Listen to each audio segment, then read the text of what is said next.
Meeting of the Menifee City Council is re-adjourned from closed session. Mrs. Biggs, do we have any report out of closed session? The council met on the items that are set forth on the agenda, and there was no reportable action on either. Oh, I'm sorry.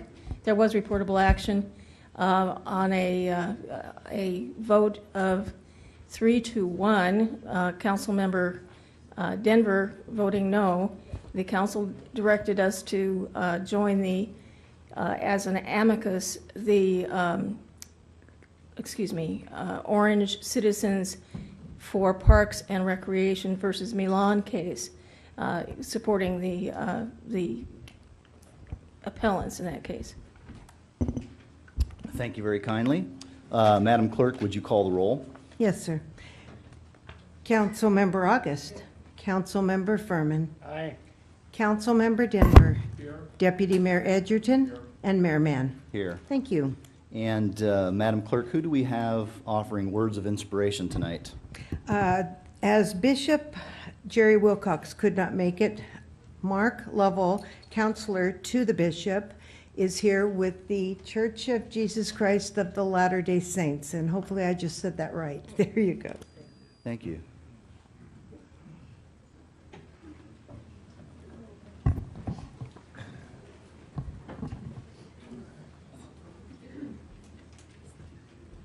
Father in heaven, we are thankful for this opportunity to gather together as members of this local community and express our concerns and discuss the local affairs of this community. And thankful for the rights and privileges that this country offers us and the ability to gather in places like this and to express our opinions and views.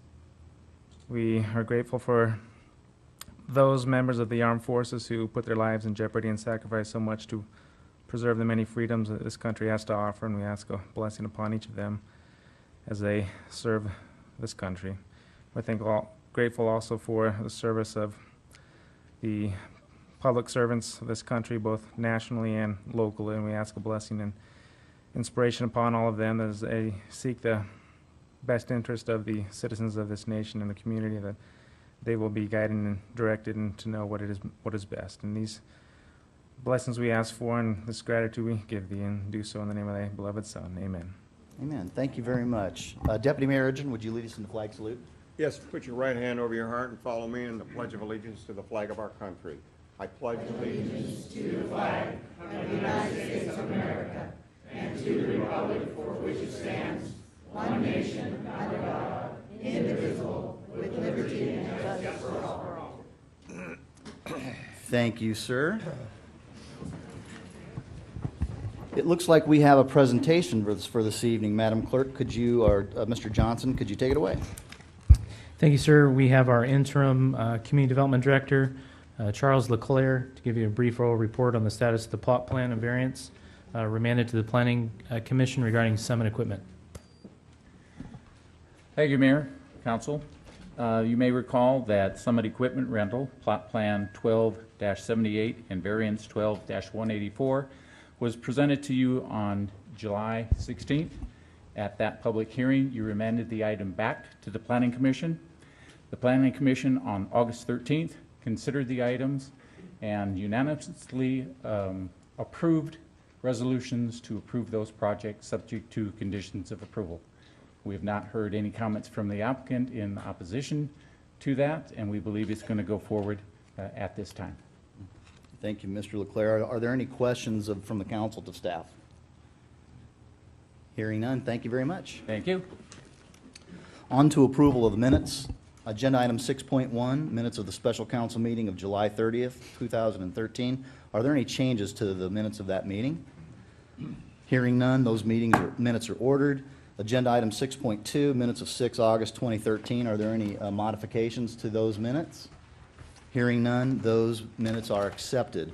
Are there any modifications, Madam Clerk, to the agenda for this evening? No, sir, as posted. The agenda then is approved. On to public comments. Call the first speaker, please. Yes, sir. Rosemary Elwright.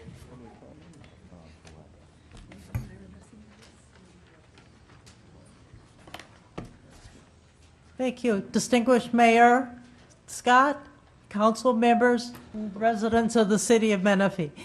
As president of the Sun City Civic Association, I would like to extend a general invitation to all of the greater community of Menifee to join the Sun City Civic Association in forming a team for the Race for the Cure, October 20th. We are trying to extend this as an evidence of partnering with the city of Menifee. I have brought some application forms, but you can also sign up on our website, Sun City Civic Association. So I would certainly like to extend an invitation. I would love to see at least 1,000 people from this area be on our team. Thank you. Thank you for the invitation. Call the next speaker, please. Bob Carwin.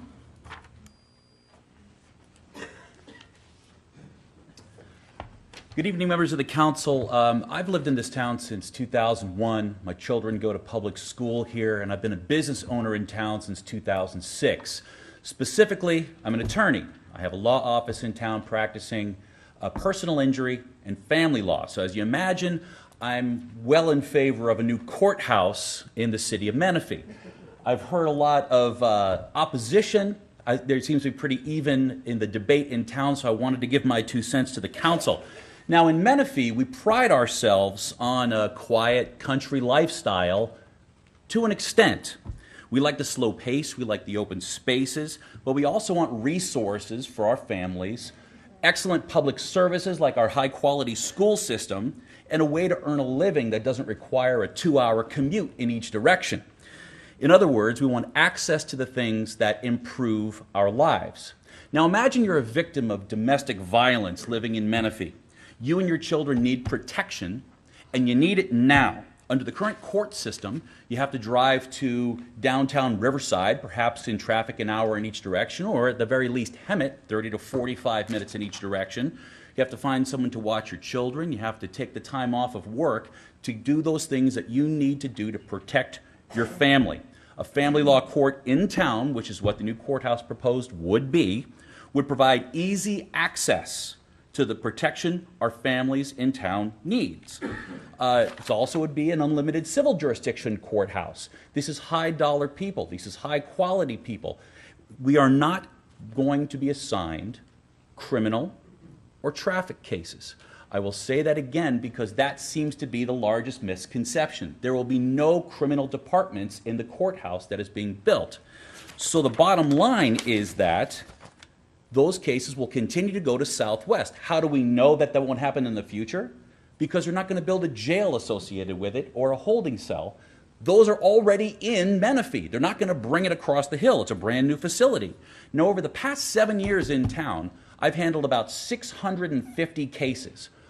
Every single one of my clients lives within 10 or 15 miles from my office, which is over on Bradley Road. My office is in town. Every one of those people would want a way to resolve their dispute remaining here in town instead of having to go out of town, right now to Riverside or Hemet. Those are the only 2 options for the cases that I handle. That is what Menifee is all about. Yes, traffic will increase, but that's going to happen anyway as our town grows. That's why we're expanding the roads without a courthouse.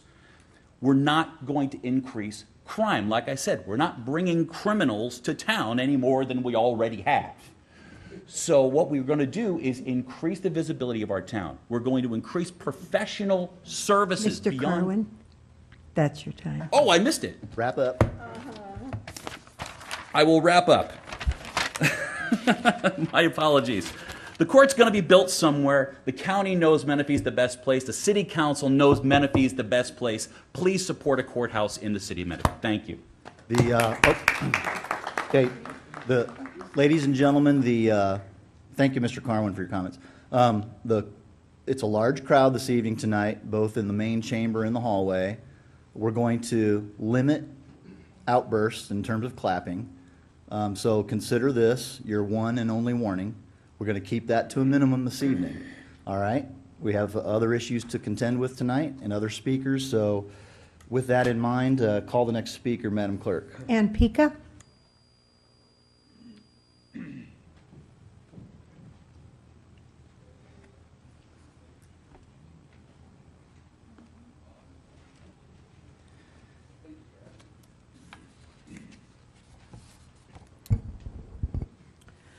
First off, I want to say a thank you to code enforcement for being on the ball and following up on a complaint in my senior community and ticketing that monstrosity of a motorhome that was continually parked illegally. I must go on in an attempt to rebut my statements during the public comment section of the agenda at the City Council's last meeting. The city attorney gave half, but not a complete factual reason for the city clerk to deny releasing a public records request. Let's be clear here. The refusal to release the public document that I requested was nothing more than a political ploy by the city clerk and condoned by the city council. The city clerk did not receive a request of privacy from any of the applicants on the documents that I requested from City Hall, plus the fact you all received an email from me informing you that I had received the addresses and telephone numbers through another public agency after the city clerk refusal to release the same public document. So those remarks of privacy issues by the city attorney was nothing but smoke and mirrors on behalf of this city council's refusal to release public document. Transparency. There is less transparency, and for you to make the statement, Mr. Mayor Mann, this is the most transparent city council ever, is a joke. As for you, Mr. August, with your remarks to Grant Yoders, and I quote, "You're the only one up here speaking on the consent calendar, and I don't see anyone else complaining," is completely uncalled for and very unprofessional when it is one of your own constituents from District 1 expressing their concerns. And to top it off, you did the same thing to Councilmember Furman at the last meeting, telling him he was the only one up here speaking regarding changing the home occupation ordinance. Well, Mr. August, that is what a district council member does. He speaks for the thousands of people he represents in District 2.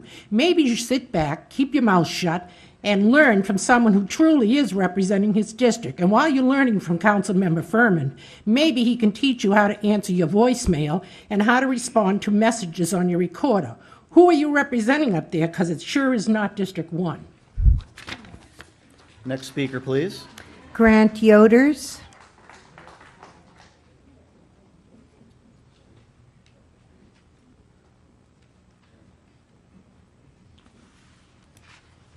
Good evening, City Council. Grant Yoders, Community of Sun City. I want to continue with my random comments from where I was cut off at the last meeting. I still don't see a digital time clock here on the podium to monitor the speaker's time, but I guess you can spend, as per the warrant register, $4,900 for carpet and installation somewhere in city property. As a reference to public comments, you are very specific as to our 3 minutes of fame, public comments. But it's my opinion that there should be a restrictive time element put in place for you folks on the dais. There are those of you who, once your microphone is turned on, tend to ramble on and on without basically saying anything. This occurred twice at the last meeting. Our state and federal lawmakers have imposed time restraints, and Mr. Mayor, as presiding officer, you have the authority to do it here. In regards to the last meeting, Mr. Furman, you were dead on when you challenged Mr. Edgerton when he stated that he was going to vote with the majority on the marijuana ordinance. How did he know what the vote was going to be? It certainly implied to you and to us in the chamber that there was a backroom discussion before the meeting and that you were not a party to. Is this to say that these behind-the-scenes shenanigans don't take place all the time? Do you think that we are so naive to not believe what happens behind that door? On the other hand, Mr. Furman, when Mr. Edgerton made the insinuation that if we wanted a bag of marijuana, just go to the Wooden Nickel Ranch, I expected a full frontal attack from you. But the mayor shut you down, not wanting a confrontation, eliminating the perception that the council was a non-harmonious body. Mr. Mayor, in my opinion, you failed to fulfill your responsibility as a presiding officer. Mr. Edgerton definitely violated the code of ethics, and he should have been excused from the remainder of the meeting for character assassination. He should also be required to give Mr. Furman a formal public apology before the full chamber. As a footnote, I will concede my time on the consent calendar because another representative is going to discuss the same items, and I will also concede my time for item 12.3 to those who are more actively concerned. Thank you. Thank you, Mr. Yoders. Next speaker, please. Ken Johnson and of LCL Realty, did I get that right? Yes. Hi, I'm Marnie Palmerine from LCL, and as you all know, I'm 100% behind the courthouse coming, because for me, it opens amazing doors.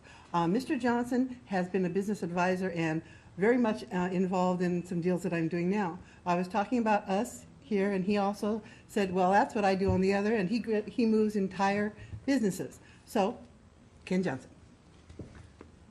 As you discussed the possibility of the courthouse coming, I wanted to highlight some of the additional business benefits that are likely to accrue to the local community.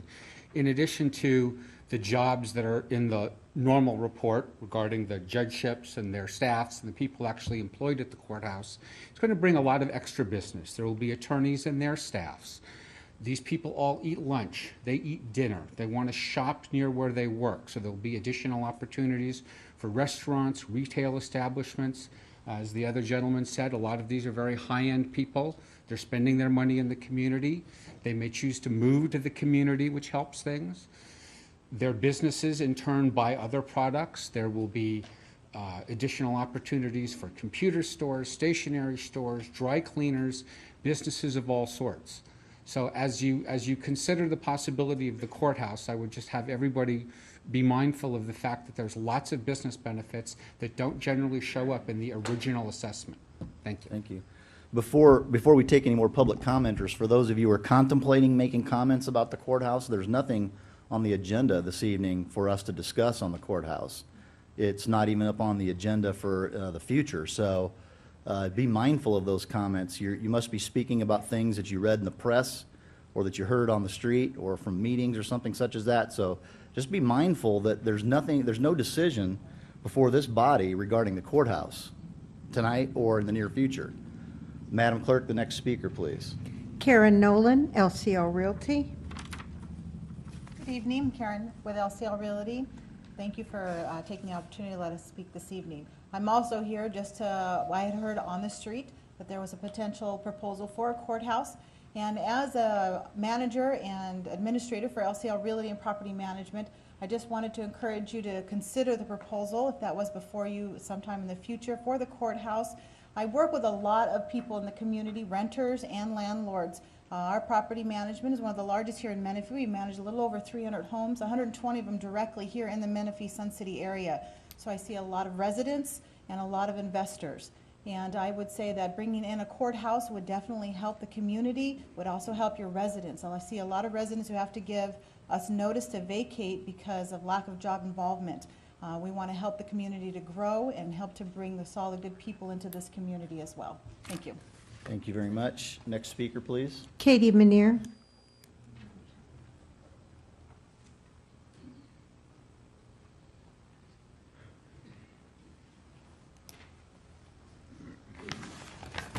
Good evening, Katie Manier, City of Menifee. At the Planning Commission meeting, I asked many questions, and I can't get any answers. I asked questions about our new Planning Commissioner, Mr. Earl Phillips. In his application, he states he gave input regarding Santa Rosa Academy, Audie Murphy Project, and now Menifee Chaparral Project, and his input was well received by the city. I want to know, why was he giving input on these projects when he was just a citizen, not an employee of the city? Who authorized him to give this input? Where are his documents saying the grounds were safe for these projects? I've asked for those several times, got no response. Was he paid or compensated in some way for this information? Maybe it was the first step in getting on the Planning Commission. Has he ever asked for documents from Riverside County? These records have now been destroyed. The people on this council have been asked over and over and over to get those documents before they were destroyed. What is his background? Is this public information? Yes, it is. He applied for a public position, and that information is public information, and I can't seem to get it. I've asked many times, and I've asked many people. He didn't list on there an employer in these references, only friends, and one of those happened to be Greg August, who was in charge of appointing him. That seems really convenient to me. Where's his background in toxic chemicals?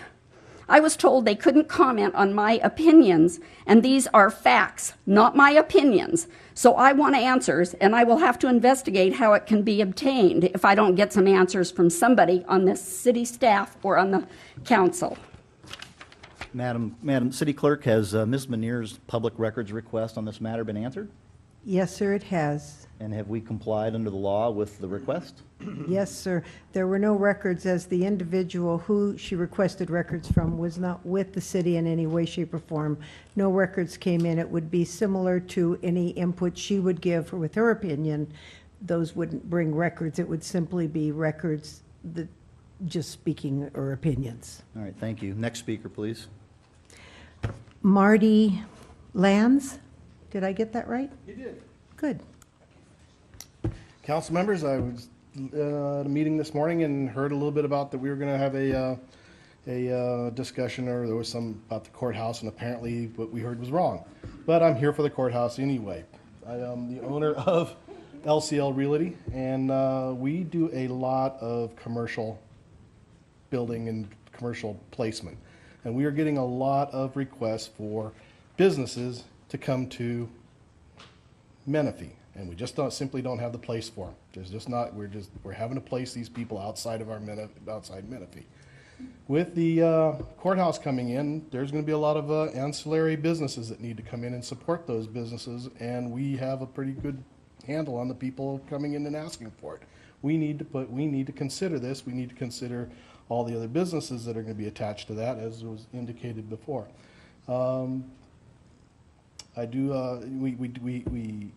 We end up with clients all the time asking for where they can go in Menifee, all kinds of businesses. So I'm for it. We need to help our community build. We need to get bigger. We need to have a better business space out here.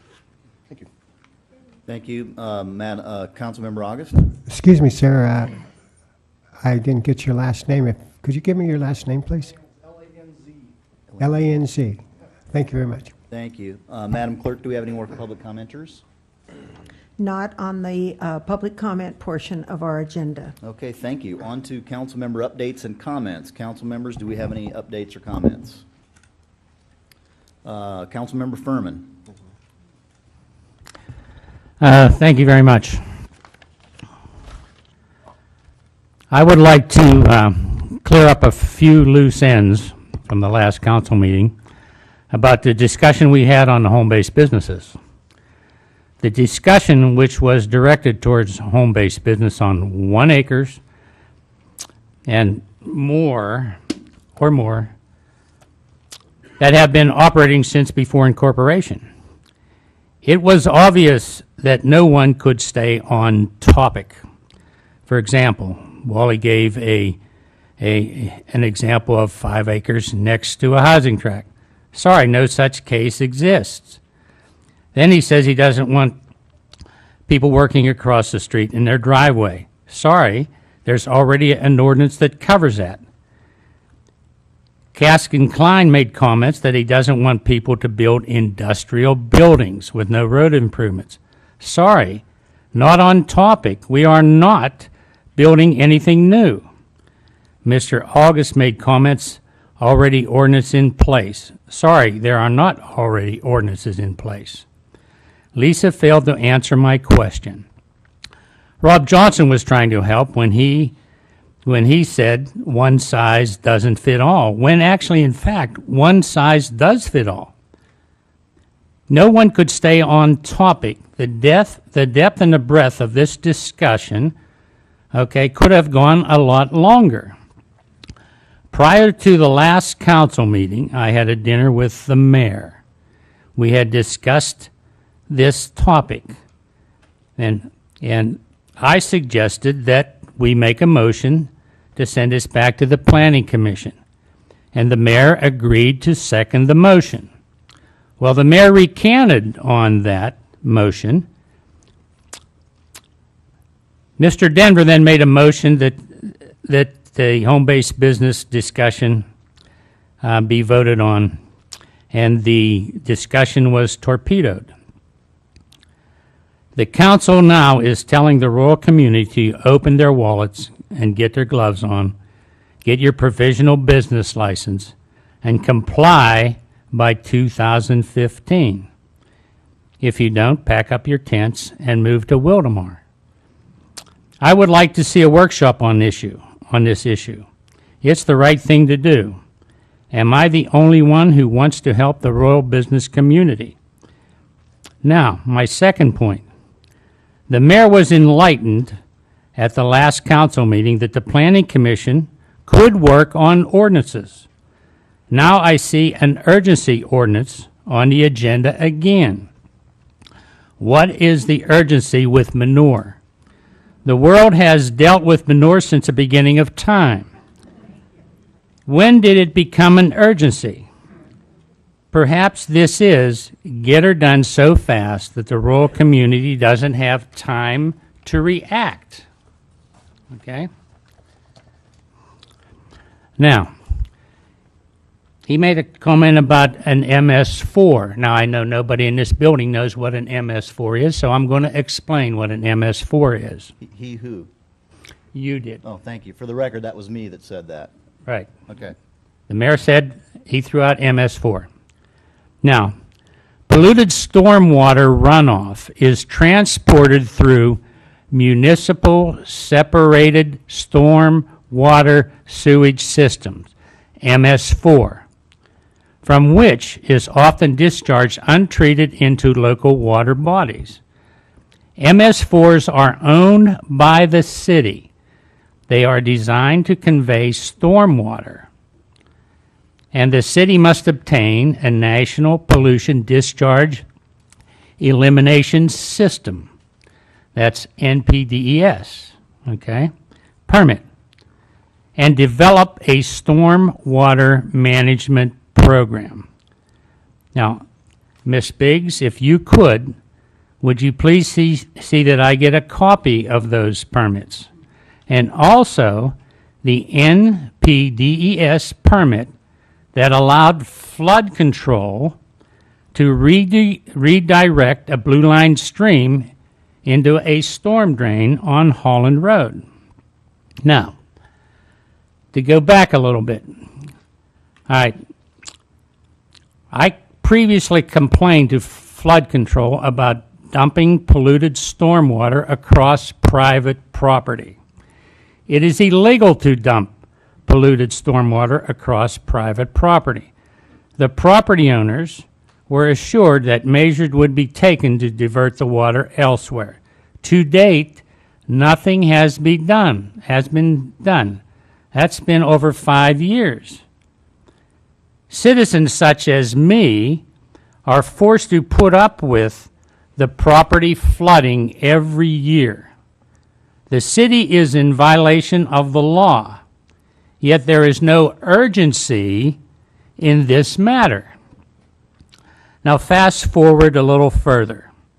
Now the city is pursuing the rural community with horses, in particular, the Wood and Nickel Ranch, for a possible pollution problem, all right? Because the Wood and Nickel has used their manure to fertilize their crops. If this issue is not resolved, okay, legal action would be taken against the city for the illegal discharge of polluted stormwater across private property. Now, plus I have a grave concern about the use of city funds and how they are spent. Ordinances should have gone to the ad hoc committee and then placed in the hands of the Planning Commission at a minimal cost. Instead, the ad hoc committee was dissolved by the mayor without a vote of the council. Now the city attorney is racking up exorbitant bills working on city ordinances. I object to spending taxpayer dollars on attorneys that have worked on 15 ordinances. $234,000 have been spent on attorney fees, of which, in my estimation, 50% or more has been the mayor's decision. The mayor failed to form an ad hoc committee or make use of the planning commission. I strongly object to ordinances being on the council agenda. And I recommend that all ordinances be sent to the planning commission.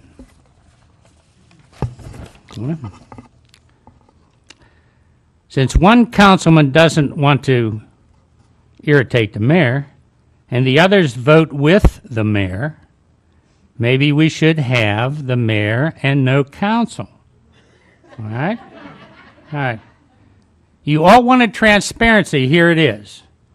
Now, I am sure that no one has the balls to second a motion that I make. So, let's proceed with this council meeting. Thank you.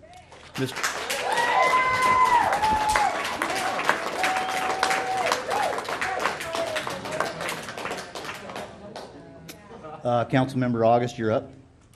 I'd just like to say something regarding to Mr. Furman and his concern for the rural residential home occupancy business unit. I would address that at the appropriate time. If you'd like to do me at the end of the meeting, I would do so. I would like to take you around the city, if you would come with me. You want to ask for it now or ask for it later? We can ask for it now. I would agree if somebody would make a motion, we can certainly direct staff to have a workshop on the rural residential home occupancy. I'll second that motion. So, Mr. Edgerton, you're up. Deputy Mayor Edgerton. Last week, we had an infamous conversation. Actually, there was a decision to be made whether we were going to be having people provide easier access for medical marijuana in the city of Menifee. I would preface this by stating I've never smoked cigarettes. I don't smoke marijuana, but from my own point of view, I look at it the same way as I do alcohol. I think if somebody wants to smoke marijuana, that should be their business, not the government's. And I would point out that over this last week, CNN has ran again and again and again by Sanjay Gupta, a world-known neurosurgeon, findings on the benefits of marijuana for medical purposes, and I had pointed that out. Councilman Furman has pushed that issue starting from, I think, the time that he came on board, and I wanted him to know and everyone else to know I was sympathetic with his position on marijuana, certainly the medical aspects of it. My concern was anything that would enhance pushing it on our kids, and I preferred to see marijuana legalized by the national government because I felt doing anything in the city of Menifee would be a problem. The difficulty is that some people brought up the fact that, well, since you support the medical use of marijuana, it makes a hardship on those people to be able to get it for medical reasons. A lot of people, including myself, rightly or wrongly, believe that there are many people who just want the advantage of smoking marijuana for recreational reasons, and that's why they pushed it. Whether that's right or wrong, I don't know. I don't have any problems with that. So I made an offhanded remark. Point of order, a minute, second. I made an offhanded remark that. Point of order. Point of order. My attorney has advised me not to participate in any discussion that you're going to make about what you said. So I will leave the room while you make your comments. Okay? Well, don't get involved in the discussion, Tom. Right. Okay. Excuse me. I'm going to excuse myself in the room. All right. And my point was, and particularly if you've lived in a large city, you feel this way, which is where I came from, but I think most people feel that way down here, rightly or wrongly, that it's pretty ubiquitous. Marijuana is everywhere. So I made the point that if you really want marijuana, you could find it at your high school. If you really want marijuana, you could find it over here at San Jacinto College. And I pointed out, probably you could find it, at the Wooden Nickel Ranch, and Tom would probably be happy to give you some. It was poorly worded.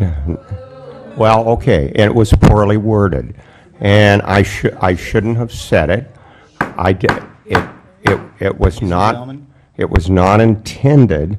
As I said, my own point of view is very liberal in reference to into marijuana, and I said it quickly.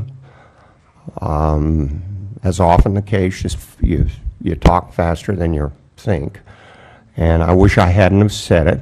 I certainly didn't mean it to insult Tom, and so I will take this moment to public apologize to Councilman Tom Furman, and I would ask the city clerk to be certain that that's part of the minutes, that I do publicly apologize to Councilman Furman. I in no way intended to lead people to believe that he was the place to go to get marijuana, but rather that if somebody was in trouble, Tom would be willing to try to help him if he could.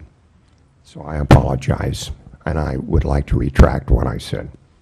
Thank you, Deputy Mayor Edgerton. Gracious as ever. Are there any other comments from council members?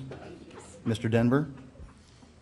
I want to speak about what a wonderful job Rob did at Rotary on Thursday, presenting about 20 minutes of the future of Menifee, talking about the road improvements, talking about all the positive things we're doing, and I'd like to publicly compliment him.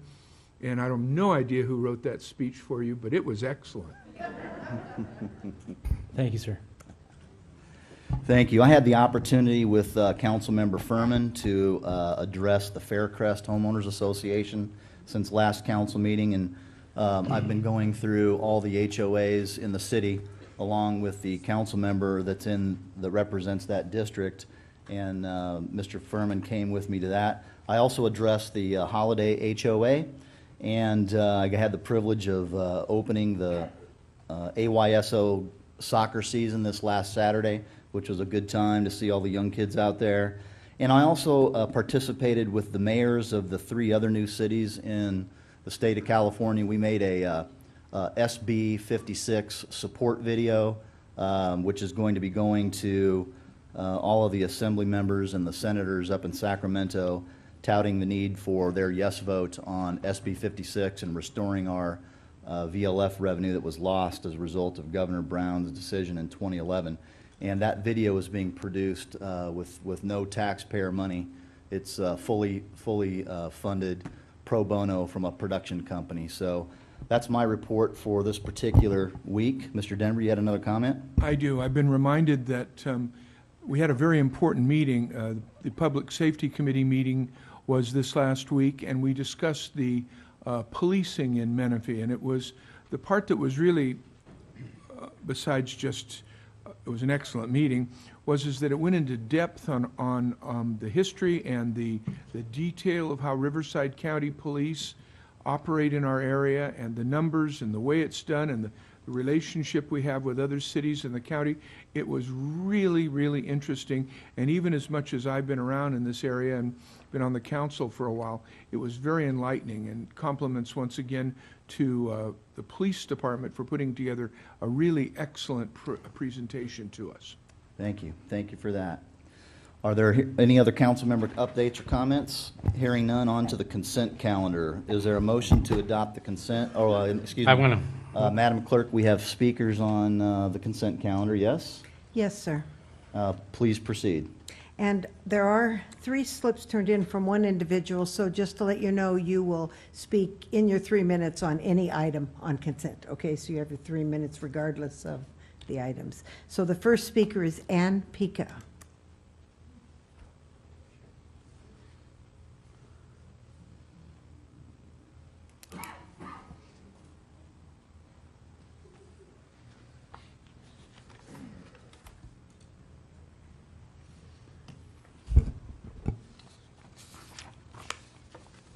Consent calendar, item 10.5. Why are we still contracting with Riverside for employees for the city of Menifee? I read this contract, and MIG of Riverside County will decide who will be the next community development director for the city of Menifee. This contract states that the person supplied by MIG will be employed as the permanent community developer. Why is the city manager not advertising this or keeping this job posting on the website until the position is filled? I see that Rob Johnson has appointed himself to the contract administrator for the city of Menifee. So the public had better be prepared. As long as Rob Johnson is at the helm, this city will always be controlled by Riverside County. Now I understand why the grand jury was in City Hall investigating the city's contracts. 10.6, approve agreements with Connect Communications for city communication services, an increase of $50,000 over the budget. These are two separate contracts with Connect Communications, one, Media Communications, $67,000, and number two, Menifee Matters newsletter for $53,000. Total amount of both contracts, $120,250. Menifee Matters e-newsletter is nothing more than article clippings from different newspapers and scanned and sent to all city staff with city email addresses. This is a waste of the taxpayers' dollars and not worth $53,250. Save the taxpayers some money. Buy a newspaper for yourselves and read it. Let's not confuse this email newsletter with Menifee Buzz. That goes out to 30,000 people because Waste Management subsidizes that newspaper. Guess they can afford to do that since the City Council has allowed them to increase waste pickup 2% a year for the next 8 years, and that increase will be passed tonight. So what happens and how does all this stuff get on the consent calendar and pushed through without the public really understanding what and how this will affect them financially? Well, that is because Mayor Scott Mann, City Attorney Briggs, City Clerk Kathy Bennett, and City Manager Rob Johnson are controlling the agenda without notifying or consulting any other members of the City Council prior to them receiving their packets. Well, maybe two others.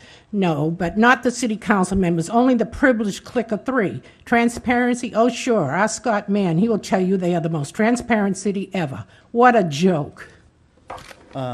Mr. Johnson, would you address all of those inaccuracies? Absolutely. We had it's actually MIG Hogle Ireland. It's not the County of Riverside that we're contracting with. It's a private firm. We did a contract with them under my signature authority for $25,000. We know we're going to run over that, so we're back here. We did interview folks for that interim position. We also have a posting for the Community Development Director position, which is a full-time benefited employee position, which closed on August 16th. We have about 40-some applications we're going through, and we'll be setting up interviews, and we'll follow the proper procedure that we do because we're an equal opportunity employer. As for the Connect Communications, which before you tonight, we had a budget item for Menifee Matters, which is actually a very professional publication that the city has decided to put forth, and it does go to 30,000 households. It does tell the public and communicates the programs and projects that the city has going to the community so that they can understand the things that are coming forward. We have everything from economic development to our community services projects to our parks to our park programs that we have from Valleywide through the community services side on the west side of 215 where we operate the parks and run a contract through EDA Community Services to handle all those programs.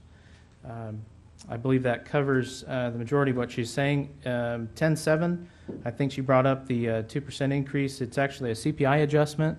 It was entered into the franchise agreement in 2010. It gives the franchise the ability to ask for an increase on an annual basis based on the CPI of an annual from March to March of subsequent past years, which is put forward every July 1. Could you address the inaccuracy about the grand jury and why they were here, please? Absolutely. We were contacted by the grand jury for a meet and greet. They came by. They spent about an hour with us. They asked us all kinds of questions. We shared with them the Menifee Matters. We shared with them the CIP program. We gave them a tour of the facility, and we exchanged information, and that was the extent of it. I actually updated council before they came and updated council after they left. Well, the grand jury, for the benefit of the public, it's a new grand jury's been seated, and they've been visiting all of the new cities and all the cities in southwest Riverside County just asking how standard city operations go. So it wasn't an inquiry about contracts, Ms. Pica. That's an inaccuracy. Next speaker, please. Grant Yoders. He conceded his I speaking on the remember that, consent. so sorry. Darcy Kenzie. Hi, good evening, Honorable Mayor, City Council, City staff. I just wanted to speak on item 10.4, the Economic Incentive Program, and I was reminded that sometimes things take some time to come to fruition. The fall of 2010 was a very pivotal moment for our city when I was on the council, and several of you were as well. We passed two resolutions at an October 2010 meeting. One was a resolution supporting business-friendly principles, which again gave direction to the staff to implement economic development as a priority, business partnerships, be responsive to businesses and their needs, and attract business as investments to our community. So these things now are coming to fruition. The other key document that we passed that council meeting was a resolution in support of bringing a courthouse. And the resolution clearly stated, and it gave policy direction to staff to work with the court office, the administration office of courts, and the developer to bring that courthouse. And that was a unanimous decision, and there were 2 or 3 very positive articles about that opportunity coming to Menifee. So I really encourage the council to stay on that track, to develop Menifee into a business-friendly community and attract those jobs that we desperately need. Another key thing is we had a meeting this past Friday where we had a very prominent, well-respected member of the development community come speak to a local group of community leaders. The mayor was present, Councilmember John Denver was there, the new planning commissioner was there. And he stated a couple of key things that are so true and relevant to our community, and that is, be what you can be. Don't try to be something you're not. Menifee's not going to be Beverly Hills. We're not going to be wine country. And take advantage of the things that you do have. We have a hospital, we have a community college, we have a freeway. So it's really incumbent upon us to kind of build a downtown, because that's one thing that we don't have that a lot of communities have. We don't have history, we don't have a downtown. A courthouse is a historic landmark that represents the democracy that brings us all here today, and it's also a gathering place and a truly an amenity to our community. So I encourage you to revisit those resolutions that were passed and stick to your guns and keep moving this city forward in a positive direction that benefit the majority of the residents and the future residents for Menifee. So thank you. Thank you. Next speaker for the consent calendar. Katie Manier. Good evening, Katie Manier. 10.4, why is this city offering incentives to do business here when we are drawing from reserves now? Maybe Ms. Kinsey needs to look at the city budget and see how much we are overdrawn. If you people ran your budgets like that, you wouldn't have a pot to pee in or a window to throw it out of. You guys are incompetent in handling money and knowing where it goes and why. 10.8, seems we are already giving enough perks to employees. Didn't you all just have a Vegas vacation to the tune of over $11,000 at taxpayer money? Now you want more? This is the give me and give me more council, not a city council, not representing citizens and not representing the people. You're representing yourselves and how much you can get. 10.9, this project, the Mahogany Creek, it's already being built. It's been in the process of being built now for many months. Where's the soil testing for this project? It's never been presented. And then 10.3, I'll just speak quickly. I know everybody else wants to speak about that. Nobody minded putting manure on land that was full of toxic chemicals, but you don't want live animal, horse manure, cow manure, whatever that is natural on the ground. There's no toxic chemicals in it. Nothing to harm people. It's just plain what it is. Next speaker for the consent calendar.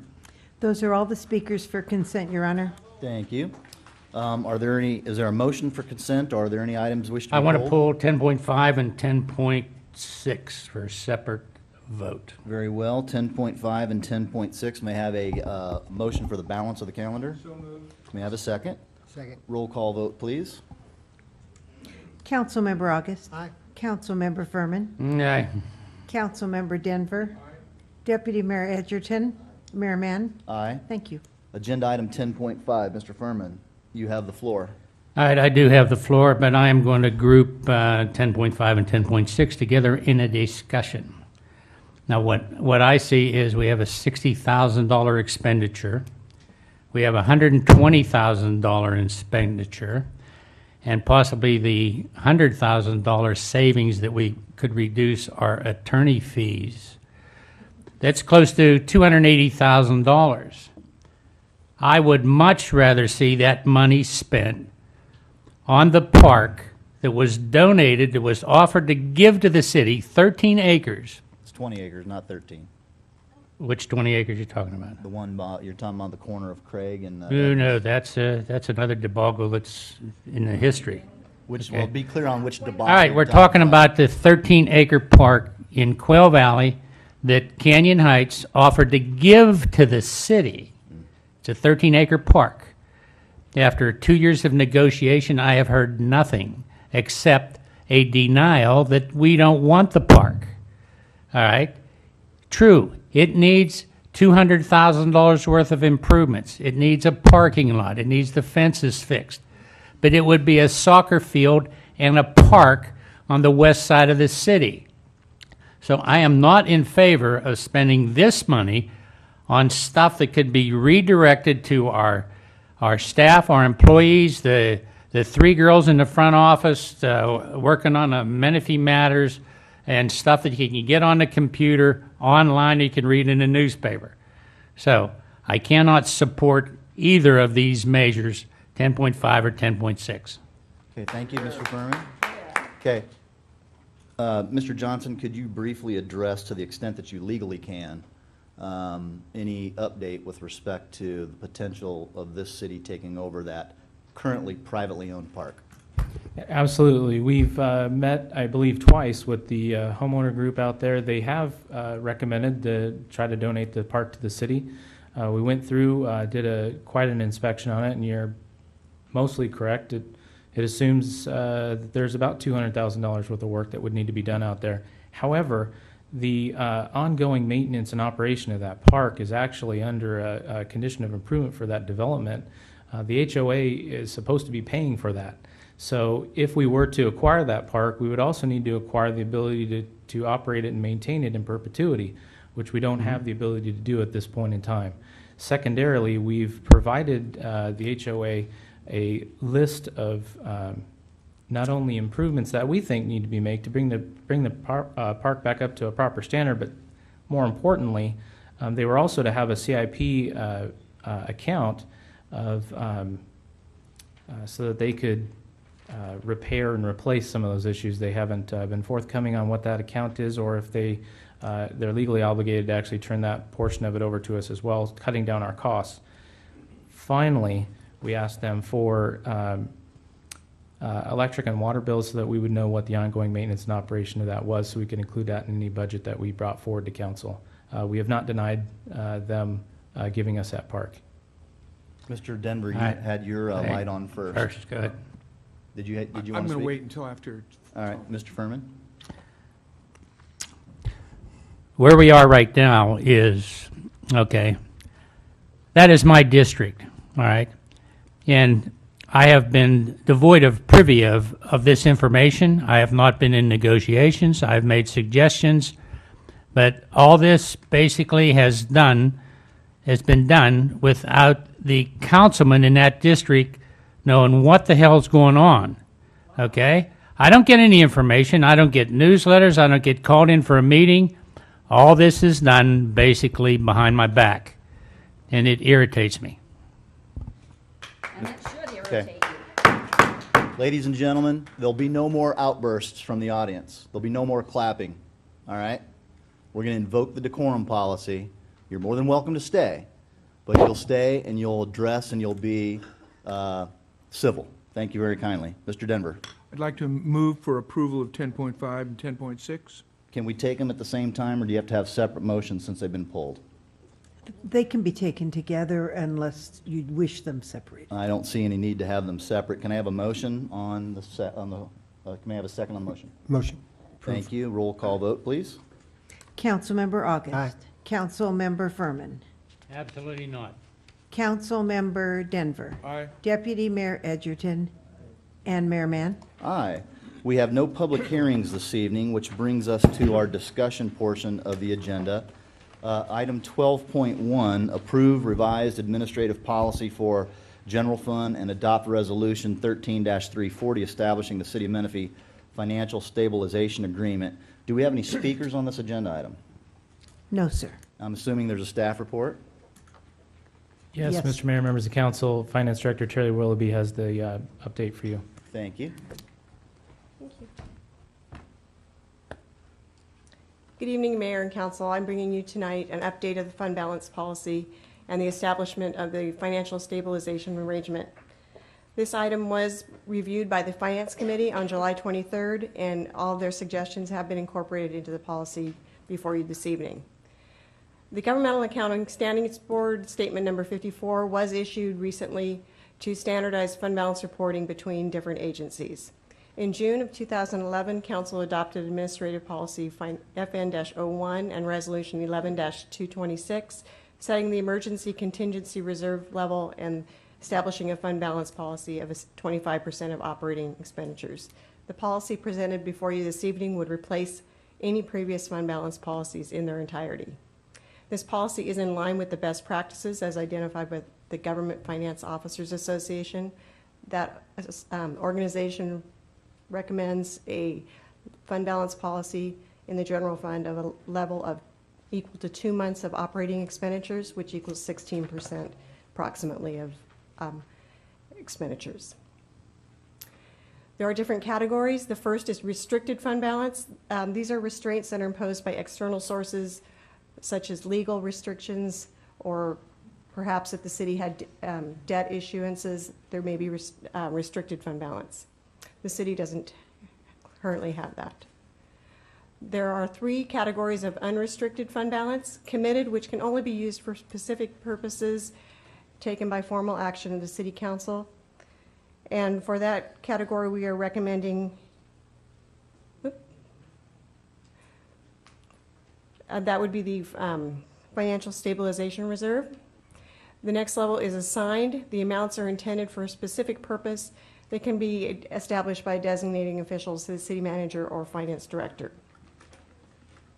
Unassigned is amounts that don't fall into either committed or assigned fund balance. The policy attached recommends a total unrestricted fund balance of 25%. For this year's adopted budget, that would be about $5.7 million.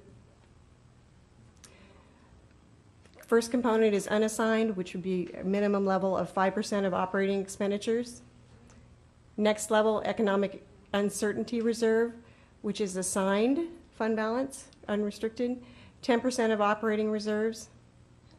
And finally, the stabilization reserve, which is committed, that would be established this evening with adoption of the resolution, 10% of operating expenditures.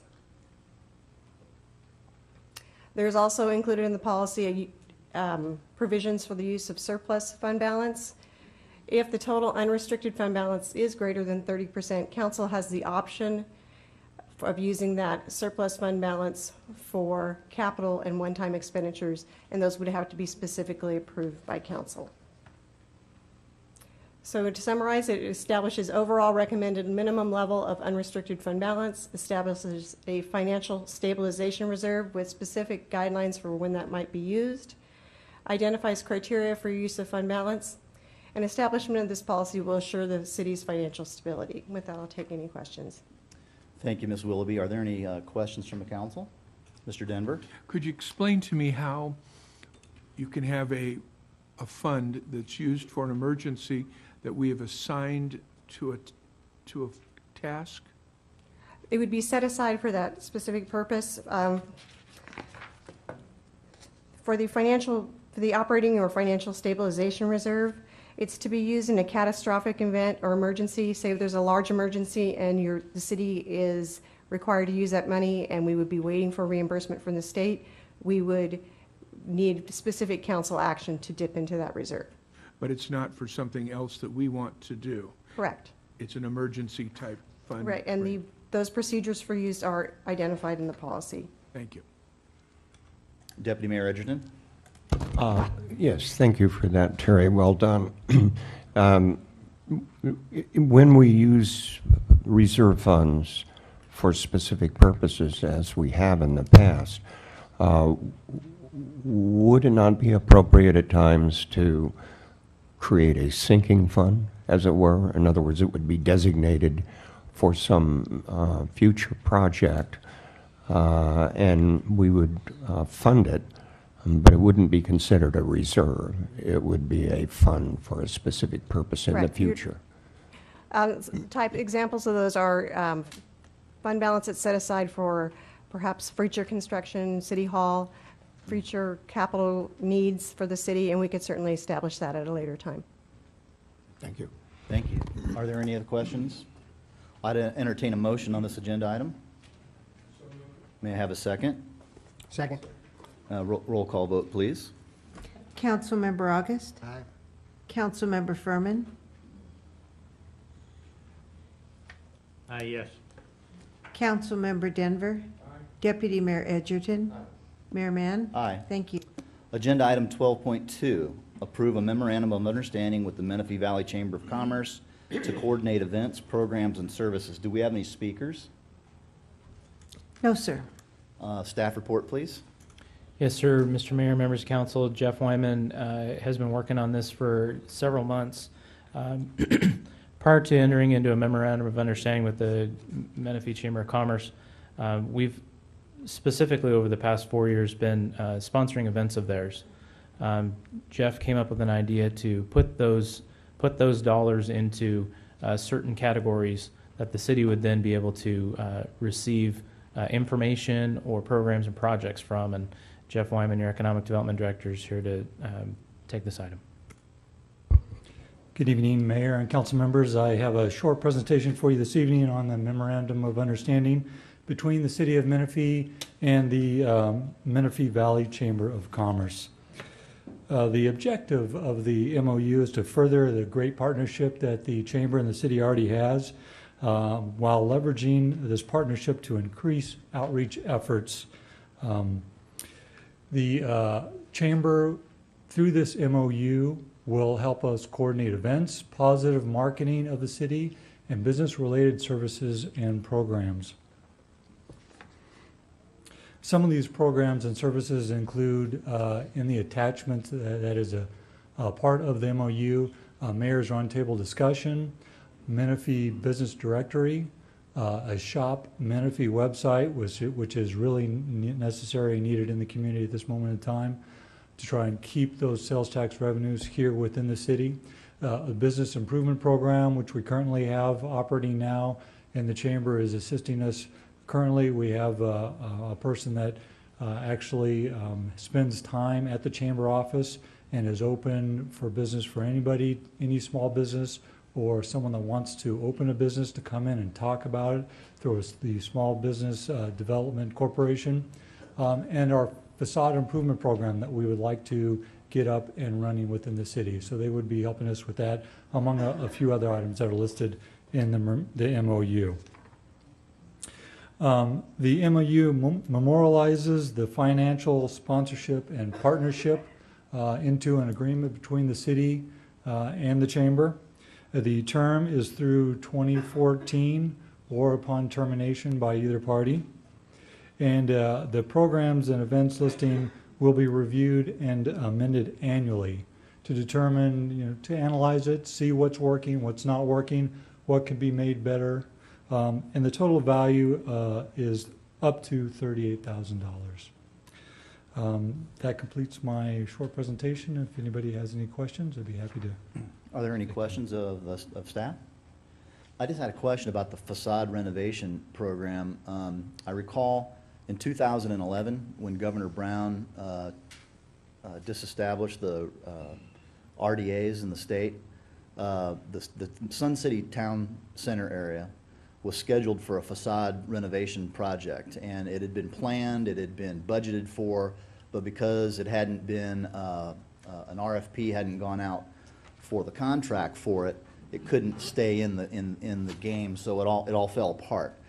Do you envision a facade renovation program going towards something like that in the future, or is it targeted businesses? Well, I believe that that prior program probably had a lot more funding than we did. Right. So as a city, we've looked around and tried to figure out where we can target things that can best help and beautify the city. So we have limited funding for this facade improvement program, but rather than do nothing, we decided to put some funding towards it and to try and encourage facade improvements and help out where we can. Okay. Any other questions? Mr. Furman. Of course I have a question. All right. To disseminate this a little bit, okay, this program is helping the Chamber of Commerce kind of sponsor events that makes the city look good, okay?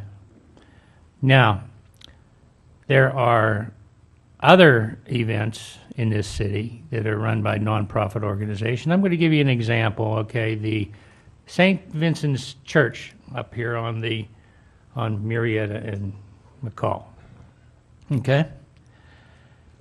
Now, church is a nonprofit organization, okay? It's really not affiliated with the Chamber of Commerce, okay? But they want to do a little carnival at their church. All the churches have a little carnival, okay?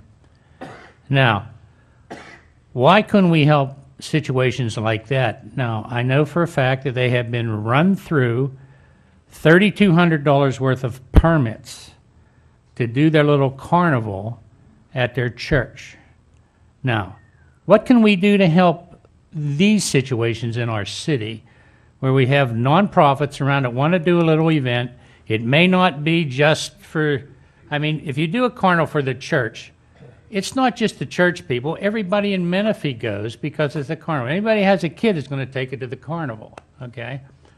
Why are we running the church through the ringer of $3,200 worth of permits? Why can't we help these situations? Can you give me a little enlightenment, please? Mr. Johnson. I'll take that one if you don't mind. Jeff's really working on the memorandum of understanding. I want to make sure that he's focused on that. I think what we have is an opportunity to help and assist a lot of folks who want to do, a lot of organizations who want to do projects and special events and promotional things. That's really what my former position was doing, getting out in the community, being a community liaison, helping people understand how to go about the proper procedures for going through that, and really partnering with them to make sure they're successful. I think what we've had is a little bit of a void there since I've moved into the next position. We haven't backfilled enough in that area, and I'd be happy to talk with them about how to get moving. I think the biggest issue that community groups have, the nonprofits that are a lot smaller, is they typically don't have the experience or knowledge or know-how or kind of go get them to go out and get some people to help them put the event together.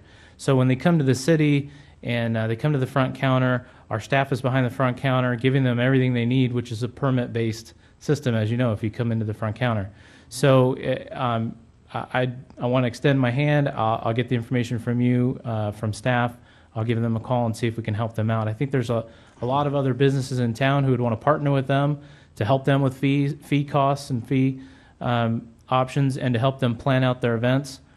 Lastly, what we've done in the past is we've made sure that those groups that are out there that want to do these types of events that are having a difficult time paying for their permits, they can come to the city council meeting up at that podium right there, and they can ask the city council, because the council has the authority to waive permit fees where staff doesn't.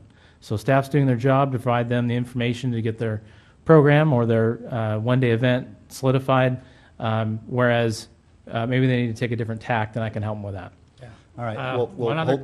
Excuse me. We're going to get off this topic because waiving the St. Vincent Church's conditional use permit fees is not on the agenda. And so we're going to cease discussing it. We can add it for Well, an that's- agenda item later. We can add it for an agenda item later. Mr. August, you had your light on next.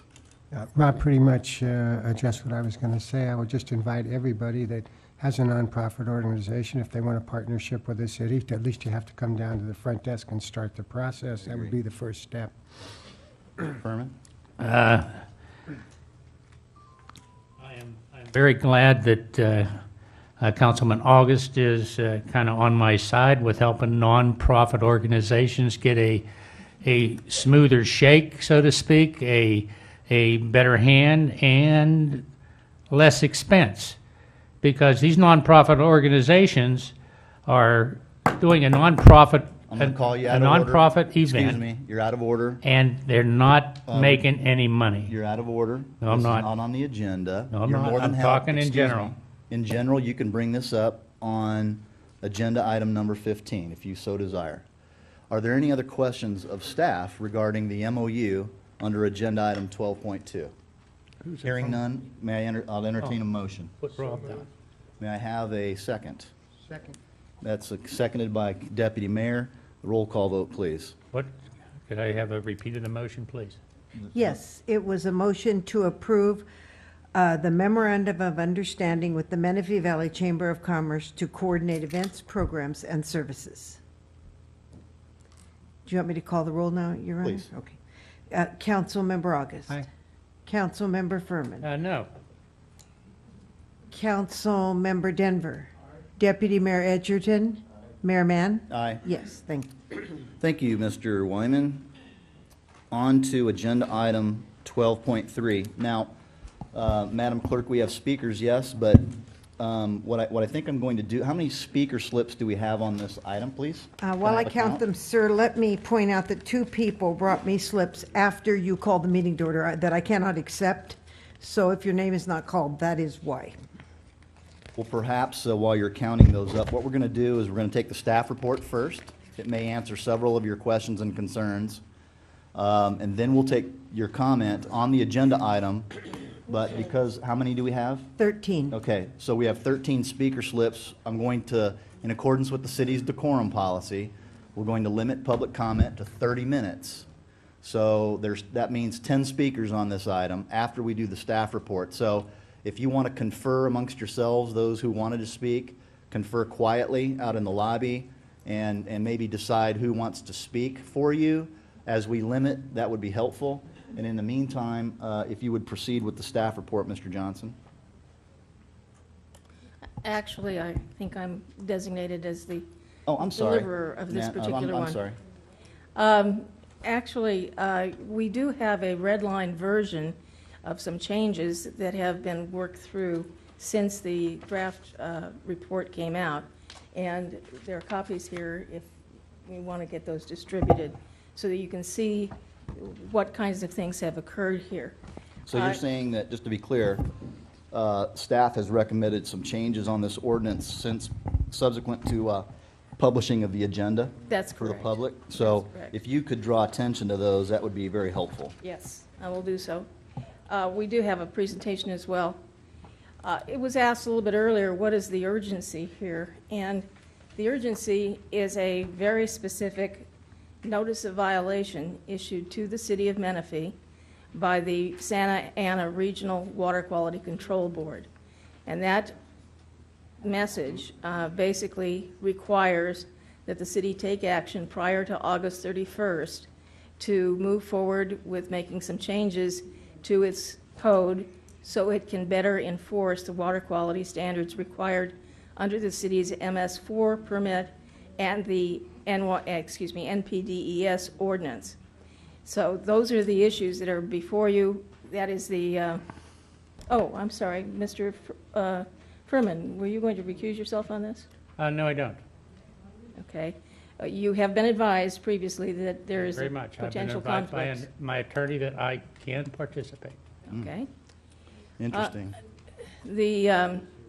So we have received this notice of violation. We received it July 31st and got circulated thereafter. And in response to that, we have put together an ordinance that we know will be acceptable to the board for adoption by the City Council on an urgency basis.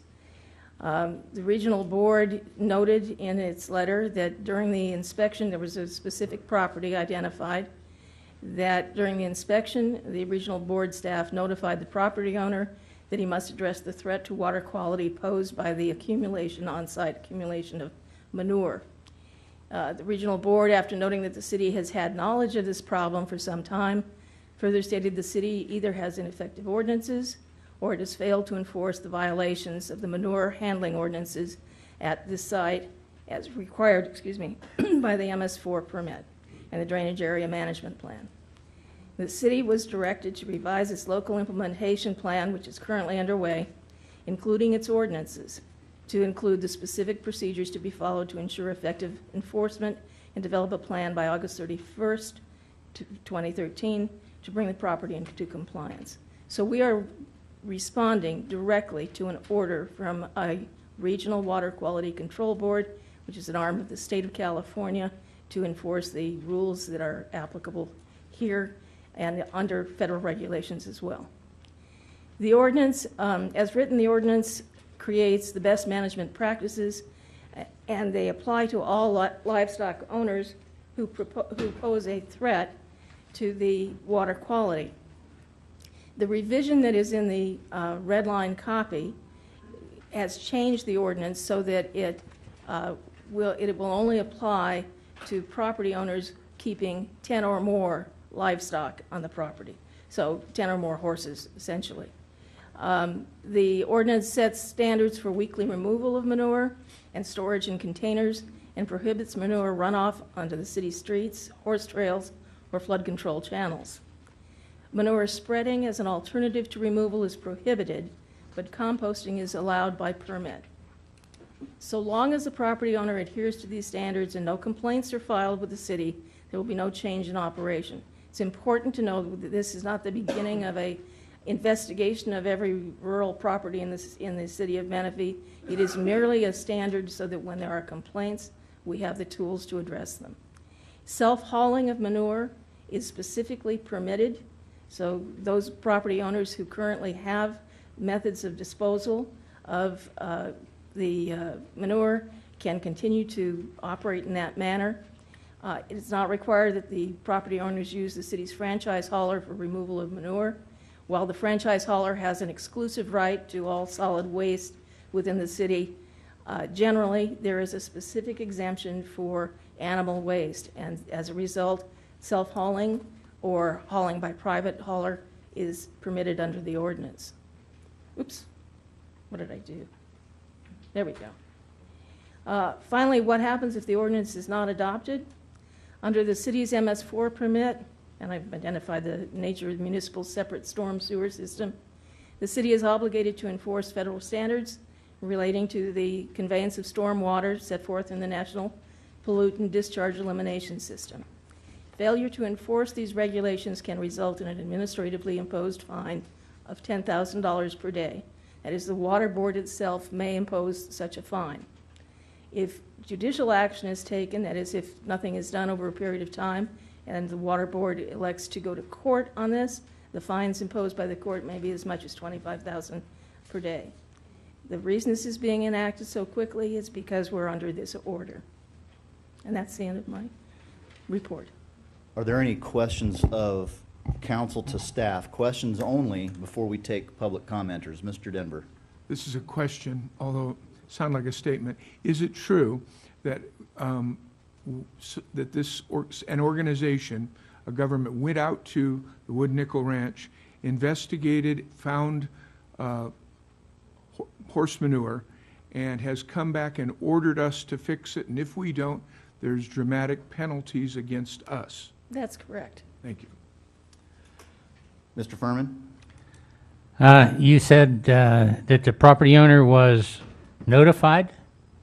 The letter says, the letter from the Water Quality Board says, let's see, on June 24th, 2013, Mr. Michael Roth of this office and Mr. Dennis Bechter of your staff conducted, this is directed to the city manager, conducted a joint inspection of a commercial site known as Wooden Nickel Ranch, located at 25690 Holland Road, Menifee, California.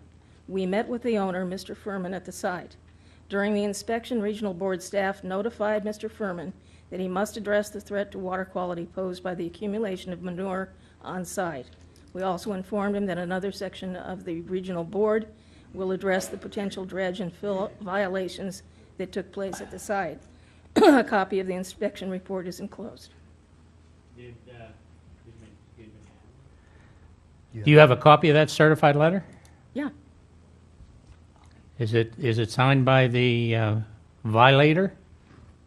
Did he receive it it? is signed by the chief of the board.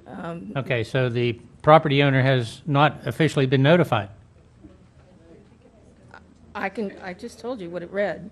Doesn't matter, but the property owner has not been officially notified. Is there a certified letter been issued to the property owner? I don't know. What it says is that, the owner was notified in person. How was he notified? In I mean, person. you can't notify somebody in person on something that this important. It must be a certified letter. Well, This is not a notice of violation to the property owner. Oh, It is a okay. notice of violation to the city. Oh, to the city. Yes. Okay. All right, okay. So, and it has been So supplied you to haven't, all. you haven't officially, the city hasn't officially notified the property owner. It has been supplied to all members of the city council, Mr. Furman. But the property owner has not been notified. I assume that. By certified letter? That's correct. The property owner has not been notified. Very good, okay. That's all I needed to know. Thank you very much. The city has to come up with the way to Okay. move through compliance, just like it would with any other citizen. And then the citizen, once the compliance is in position, then the citizen will be notified. We don't notify the citizen prior to our having an urgency ordinance that we need to have so that the property owner can come into compliance. However, to say that the property owner doesn't know about this is a little bit, well, it's an error. It's disingenuous. Well, Wait, excuse me, I have the Okay, floor. okay, It's my good. turn. Go ahead. You're a sitting council member, you're an owner of this property. This violation occurred on your ranch for running commercial horse boarding operation. On the day that they inspected your property, you had 30 animals out there, well beyond what you're authorized to have by ordinance. And so to say that you didn't know about this is wrong. And so to the extent that you haven't been officially notified with a certified letter, that's the purpose of this ordinance. And as the mayor, I'm encouraging you to heed the advice of the city attorney and step away from the dais for this discussion. It is to your protection to step away. Do you intend to step away? I have the floor? Yes, you may. First of all, you're wrong on the amount of horses. I am allowed 80 horses on my property by right. Okay, to correct you there. And I am not stepping away because my attorney has told me I can participate in this discussion. If you want to contest that, we can take that to litigation. No need. You've been advised. Right. Madam Clerk, let's take public comments at this time on this matter. Are there any other questions from the council of staff? I got one other question. Okay. You have the floor. Is this ordinance going to be enforced unilaterally across the whole city? That's all. On a complaint basis, yes. Oh, on a complaint basis That's only? correct. On a complaint basis only? Correct. Okay. Okay. Go ahead. Proceed with comment. Any other questions?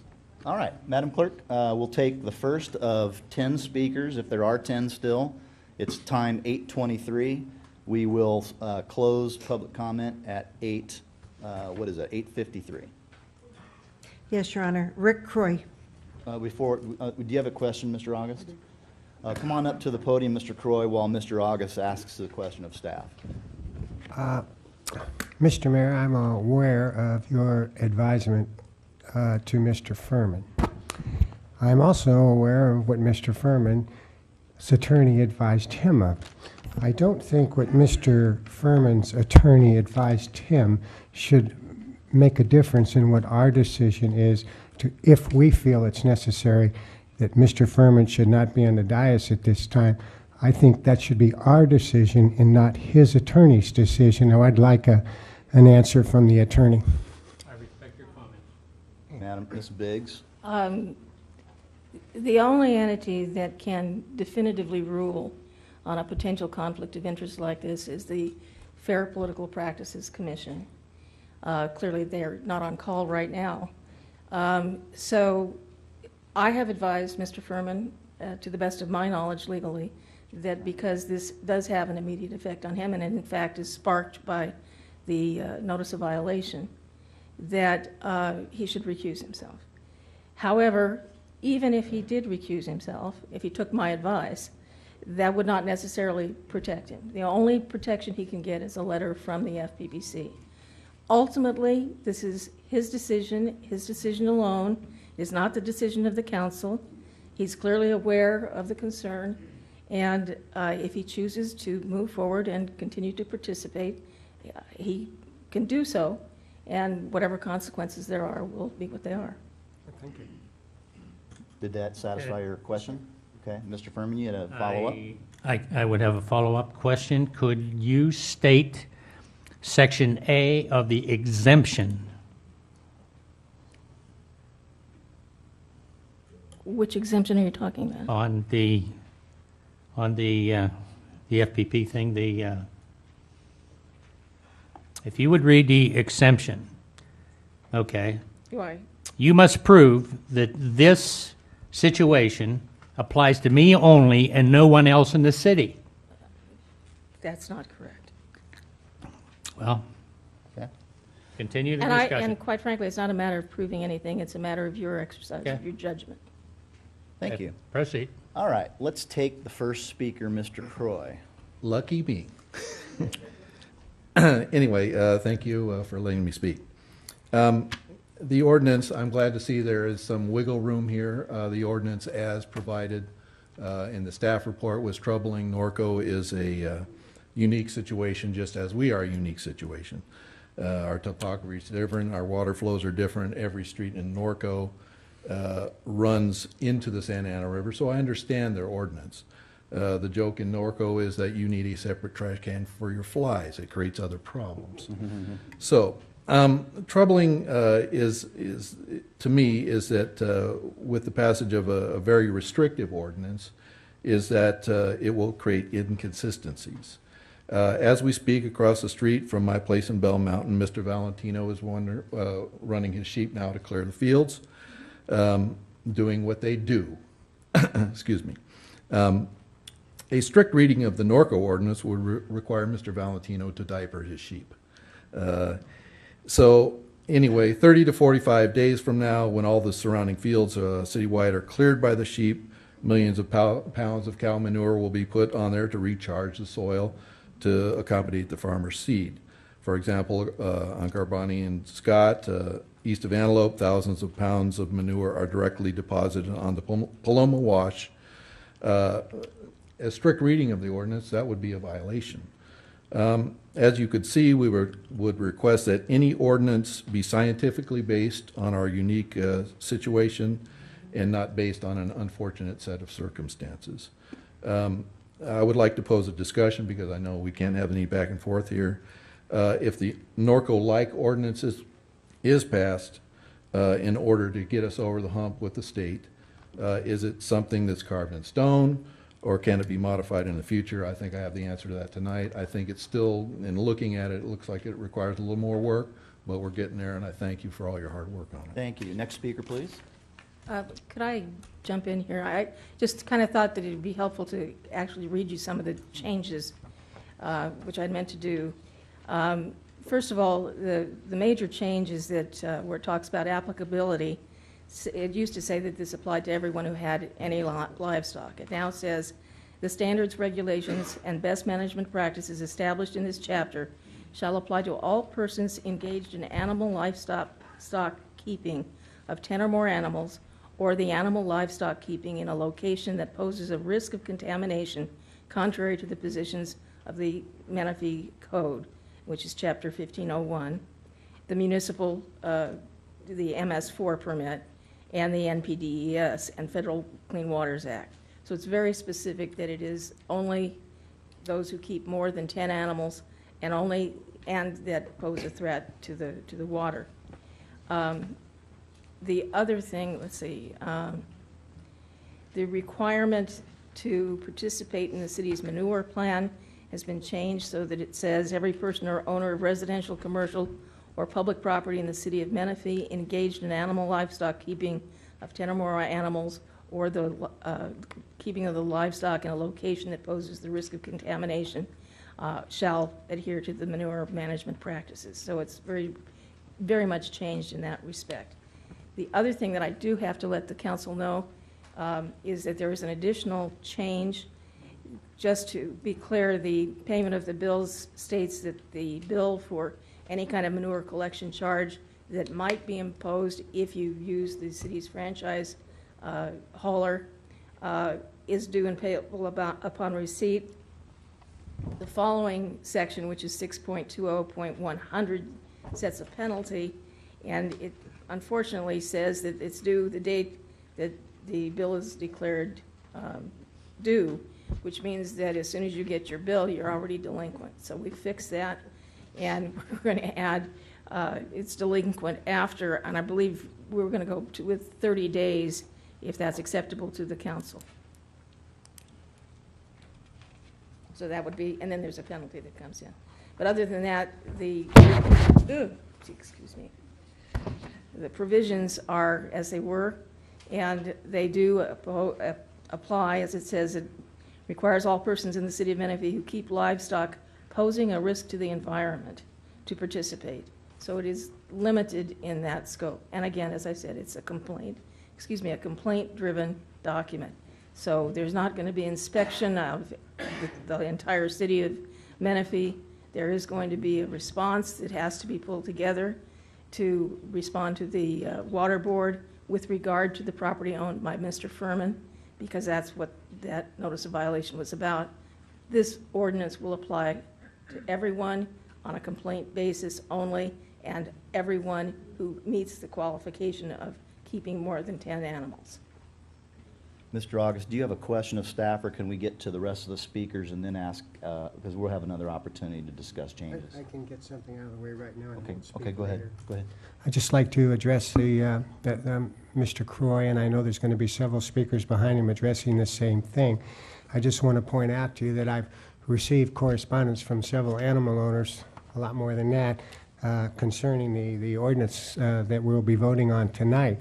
And although I won't be responding to any of these issues that were brought up to me tonight, I certainly will, depending on what we do with the ordinance tonight, I will be looking at these issues, and I will get back to the people, and I will bring them to the attention of the council. And if we deem that there should be some changes relative to Menifee versus Norco, then you can be assured that we'll try to do that in the future, and that's really all I'm going to say about that tonight. Thank you. Thank you. May we have the next speaker, please? Yes, Your Honor, and prior to that, I would note that there was an email and letter received that I did put in your red folder as well. Thank you. In regard to this. Next speaker is Ann Pica.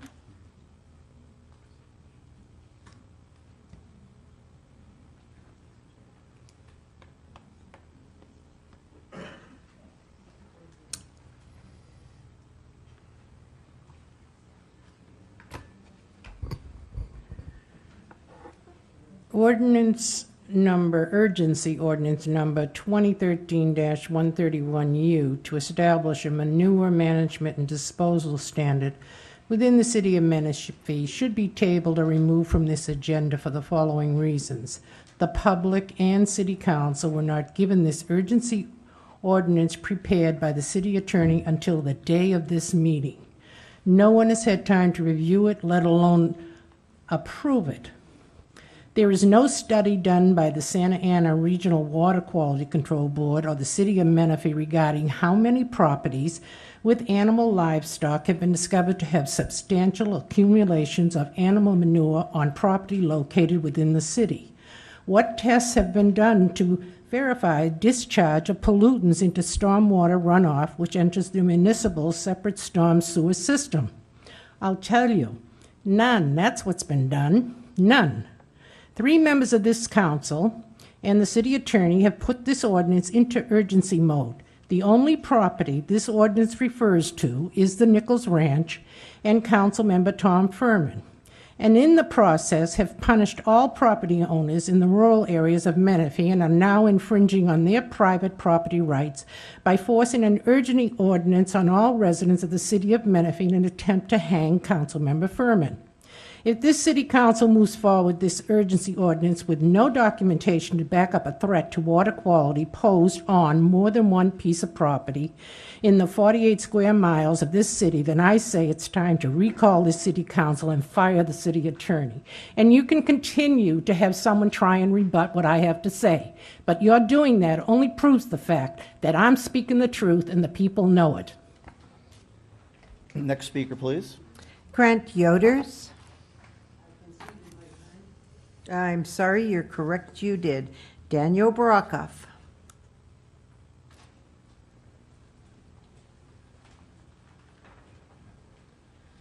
Mr. Mayor, city staff members, thank you for addressing this.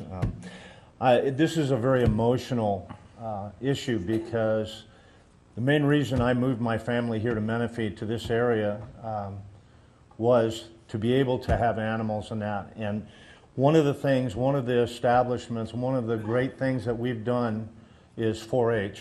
And this will affect more 4-H people than it'll affect anybody else. Yes, it will affect the Furmans and the other people who are doing horse boarding and that. And I do understand a need for some standard, but this seems like damage control, and it's not even going to address the root cause.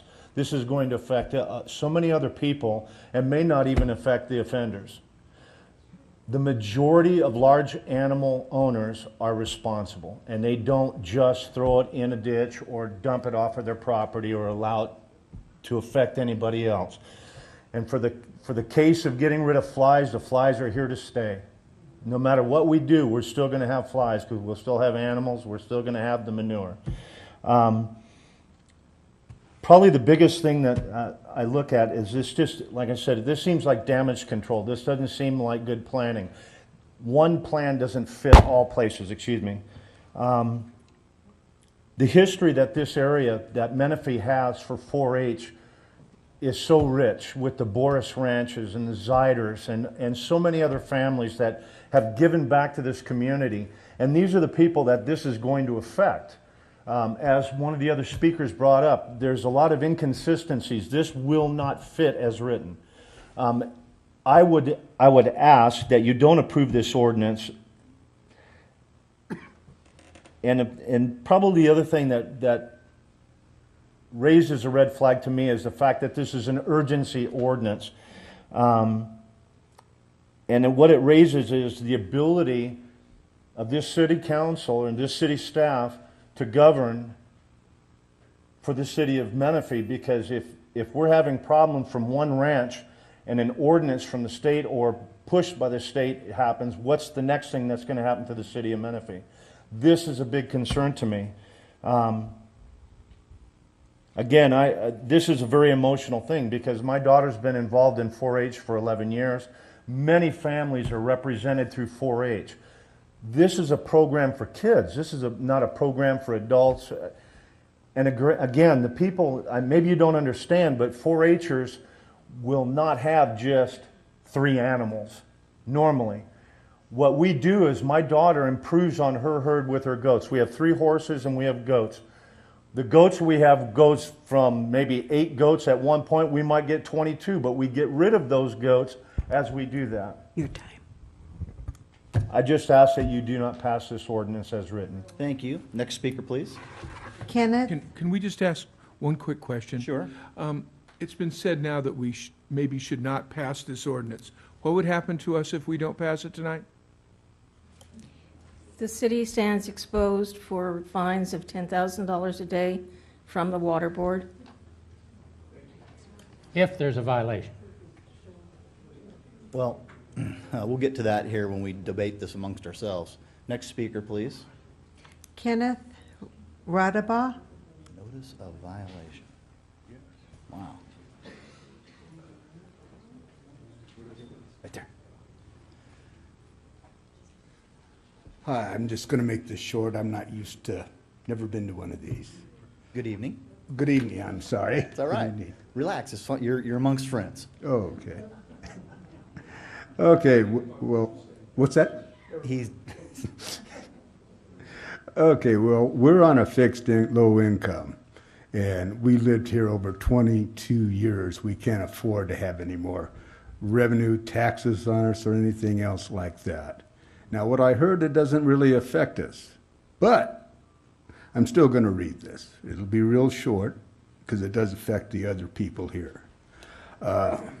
We have no buildup of horse manure. We use it all in our soil, clay soil and DG soil, to break it up, make it softer. We bought 30 bags of manure and a few bags of Miracle Grow this year. 10 to 12 years ago, the county permitted the dumping of tons and upon tons of sewage on miles of fields surrounding our home. I'm sure it was somebody's good idea to get rid of it and make some money on it. This year, the county has put a herd of cattle right adjacent to my property. And it's not been cleaned up or anything. There's piles, it looks like 1 million crows out there. And they are fencing off another piece of property along there. I guess they have the idea, the county has the idea, they're gonna run more cattle and not clean up after them. I mean, that's what it's all about. But that's been used for farmland. It's nothing, you know, over and over for years and years. So there's no telling what's in there. Pesticides, DDT, or anything else like that. Now, those are just two examples I can think of off my head. I'm sure other people can bring you all sorts of things the county has done. Apparently, the county did no impact study on this when they built the homes or whatever. There was no impact when you guys took over from the county and made this a city. I mean, nobody, I'm sure somebody's looked into it, but maybe not. I think the mayor and the city council and the people of Menifee should pull together and seek restitution from the county of Riverside to clean up the problem rather than throw the cost on a few individuals. I'm sure the city has a good enough attorney to take any action that's fair until a judgment is achieved. Again, in my previous well, okay, that's basically it. I'm throwing it back at the county. I'm sure that the people of Menifee, city council, mayor should throw this problem back at the county. That's all I basically have to say. Thank you very much for your comments. Next speaker, please. Tanya Radaba.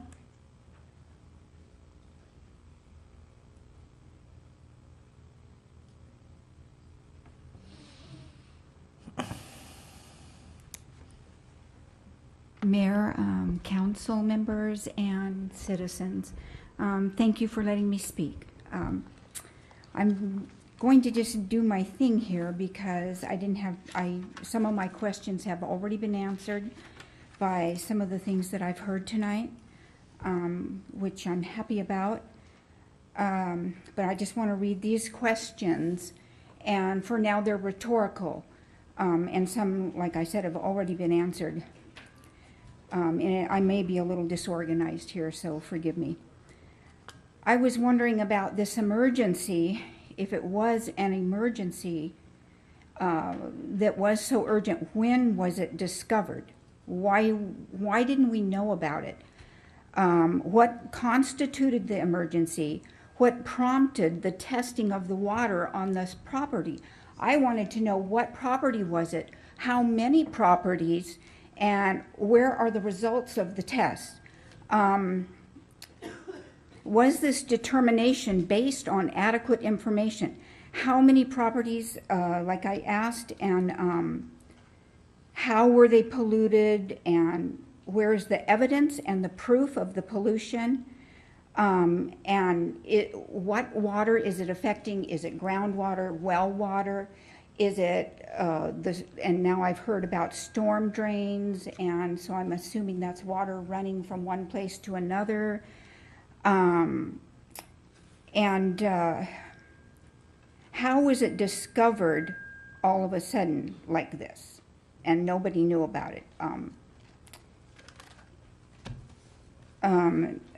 Is there and if they have test results, Has there been an independent agency, someone besides, okay, how did the Santa Ana water quality come up with this? Was this a random thing, or did somebody call them and say, you need to go test this place? You know, so those were a lot of questions that came to my mind. Proof of where this damage is and where the water runs to, and the results of the water running there. Or is the problem already solved before the water goes anywhere? These are questions that came to my mind.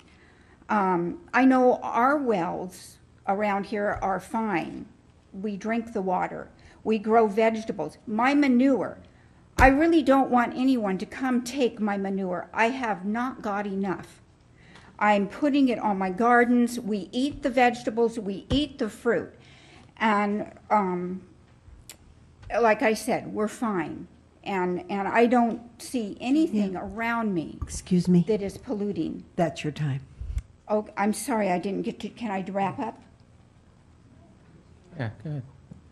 Okay. Quickly. I do not think that my personal property is a threat in any way. We have lived many years, enjoyed fruit of our trees and other things that we've grown, and not been negatively affected. I use my horse manure to improve the quality of my soil. Why should I have to pay for nutrients for my soil and be charged for someone to take away the manure and its natural goodness? I am not polluting anything and shouldn't be penalized for having horses. Okay, thank you very much. Next speaker, please. Jeremiah Parati.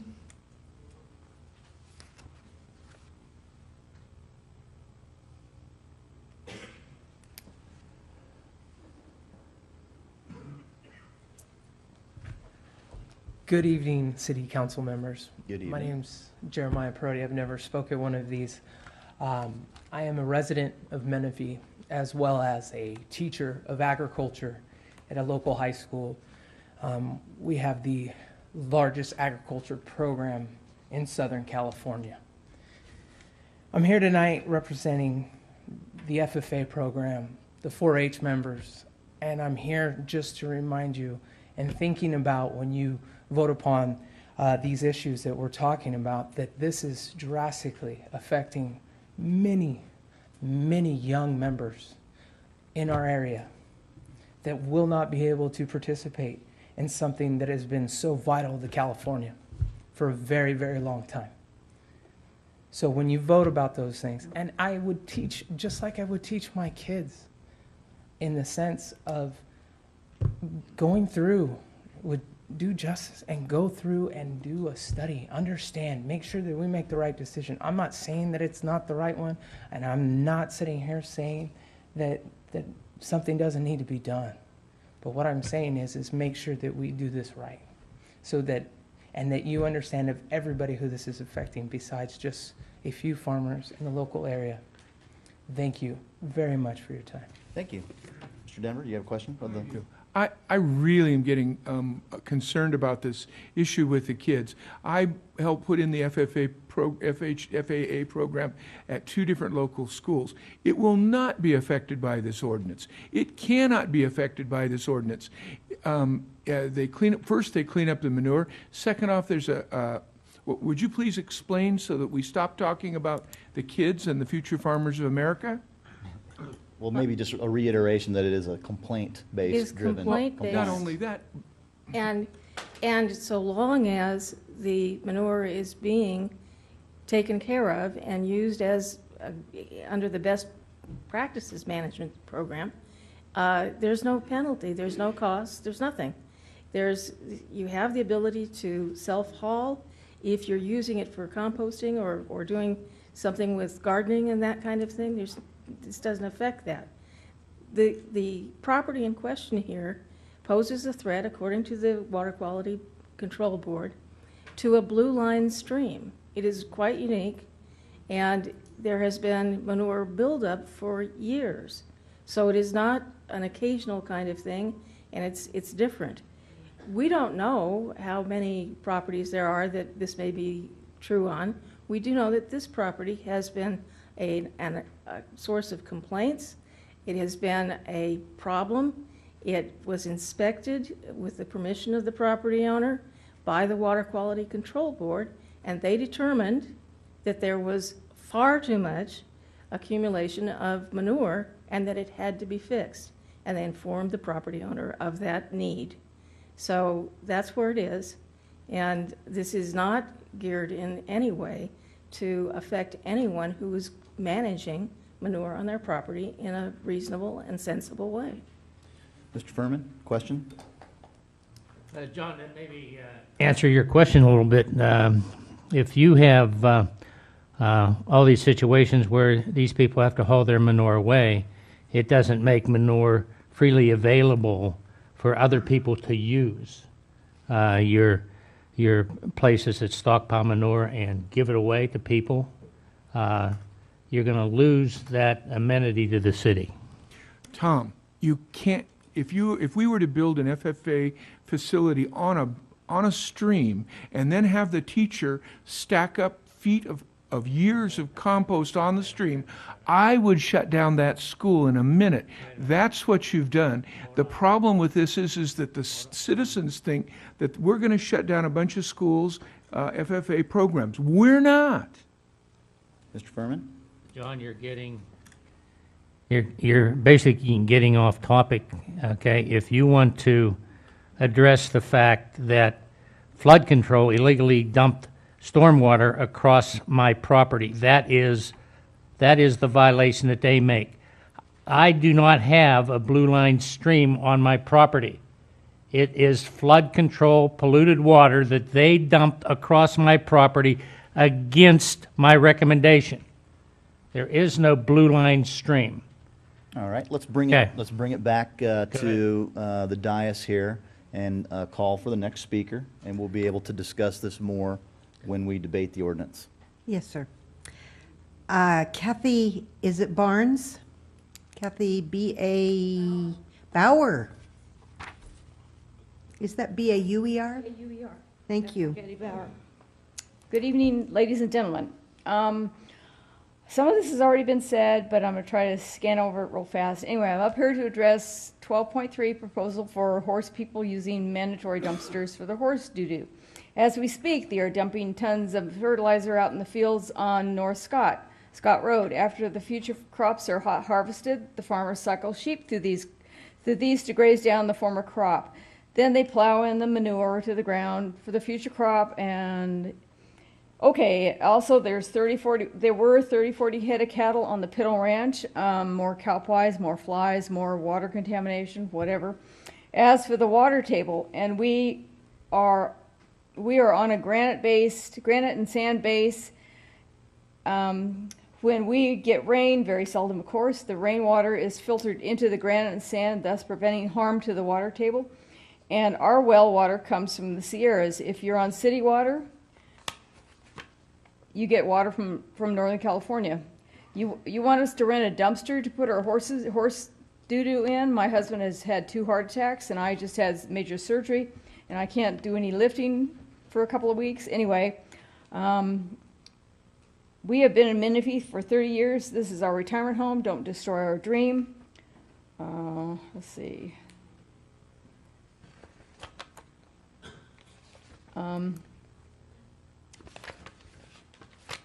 This is extortion. Thank you. Thank you. Next speaker, please. Chuck Gog. Can you please spell that for me, Chuck? G-A-W-L-E. G-A. Again, I'm a 4-H leader. Been doing this for 20 years. Watched a lot of kids push manure around. I've also seen a lot of development and a lot of trash coming from these developments. I'd be a lot more worried about the trash coming from your developments, people sweeping off their driveways, washing their cars, putting their fertilizer on their lawns, than I would a few horses in somebody's backyard. That being said, I got 4 head on my place. Any one of you could come over to my place anytime you like. I don't clean up the manure. I make a nice deal for all my garden, for my beautiful orchard, and it works. So if you guys would like to purchase my manure, I'd love to sell it to you. Thank you very much. Somebody said they were short, so maybe you guys should talk. Next speaker, please. Ramona Massey.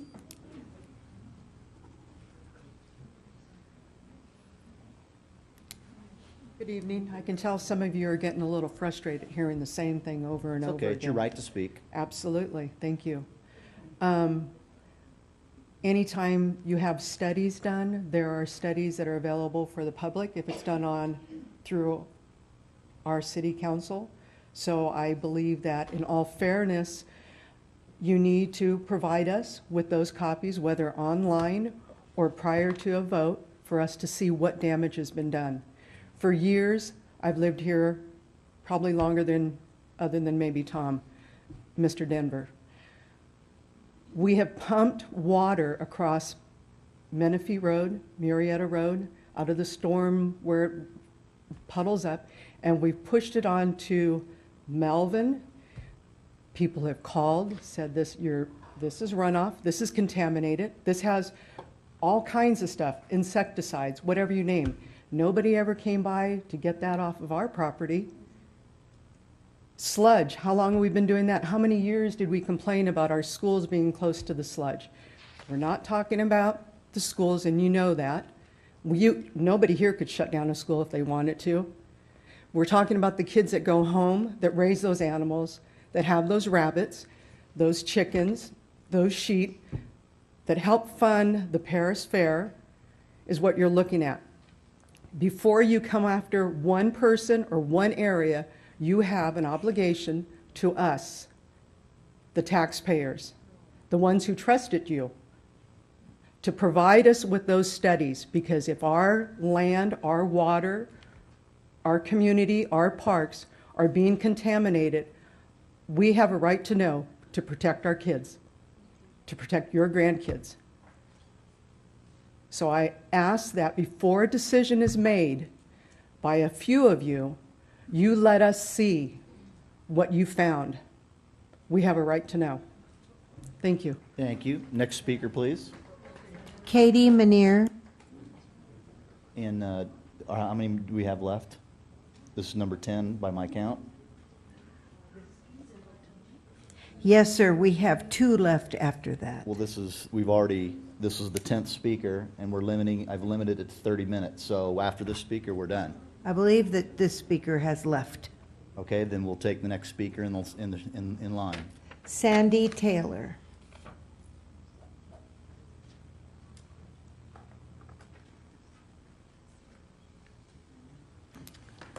Wow, absolutely amazing. I voted for the city. I thought it was the best thing since sliced bread. Now I'm not so sure. The attorney mentioned quiet country lifestyle. It seems like to live in the country in Menifee City is the hardest thing to do. You have been after us in every which way, and we have to fight to stay in the country. I am amazed that this has come about. If somebody has a code violation, you ask that person to rectify that code violation. That one person. You don't come after the rest of the city to be in compliance. It's not heard of. And I agree, what is the water damage?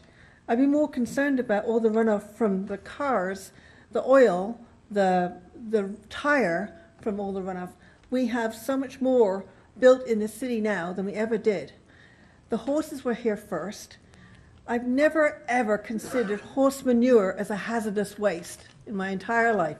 You can't get anything more pure or more natural than a horse eating grass, pooping out grass. I'm beside myself. A question I ask myself is, what the heck do you put on those beautiful roses over in the shopping center over there? There's thousands of roses out there. What kind of fertilizer do you put on those? This rush to get this program through, when something is rushed through without thought or process, you rush something through and you repent at leisure. And I'm just scared. I'm amazed that to hear attorney fees of $234,000 have just been, put through, and it should be done with thought for everybody and concerned. Even this thing of 10 horses or 10 livestock, like the lady before said, these animals are raised at home for the children. I smell foul play. And I haven't been to a city council in a long time.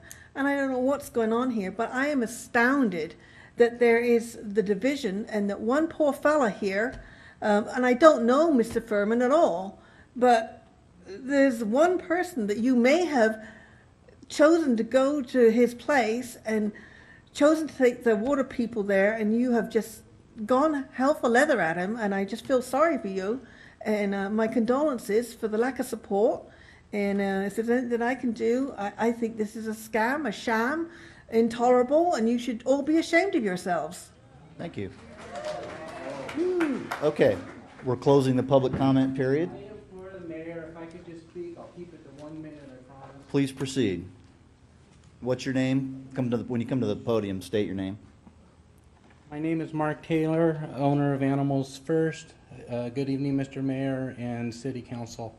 My point is this is the wrong plan for the wrong city at the wrong time. As my wife just shared, to rush it through is not the way to go about it.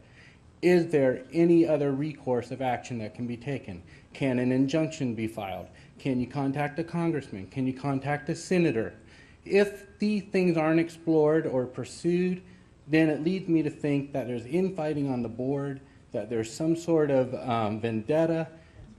We know the issues regarding sludge that have gone on for so long. I don't know where or how this all came about, but my concern is this.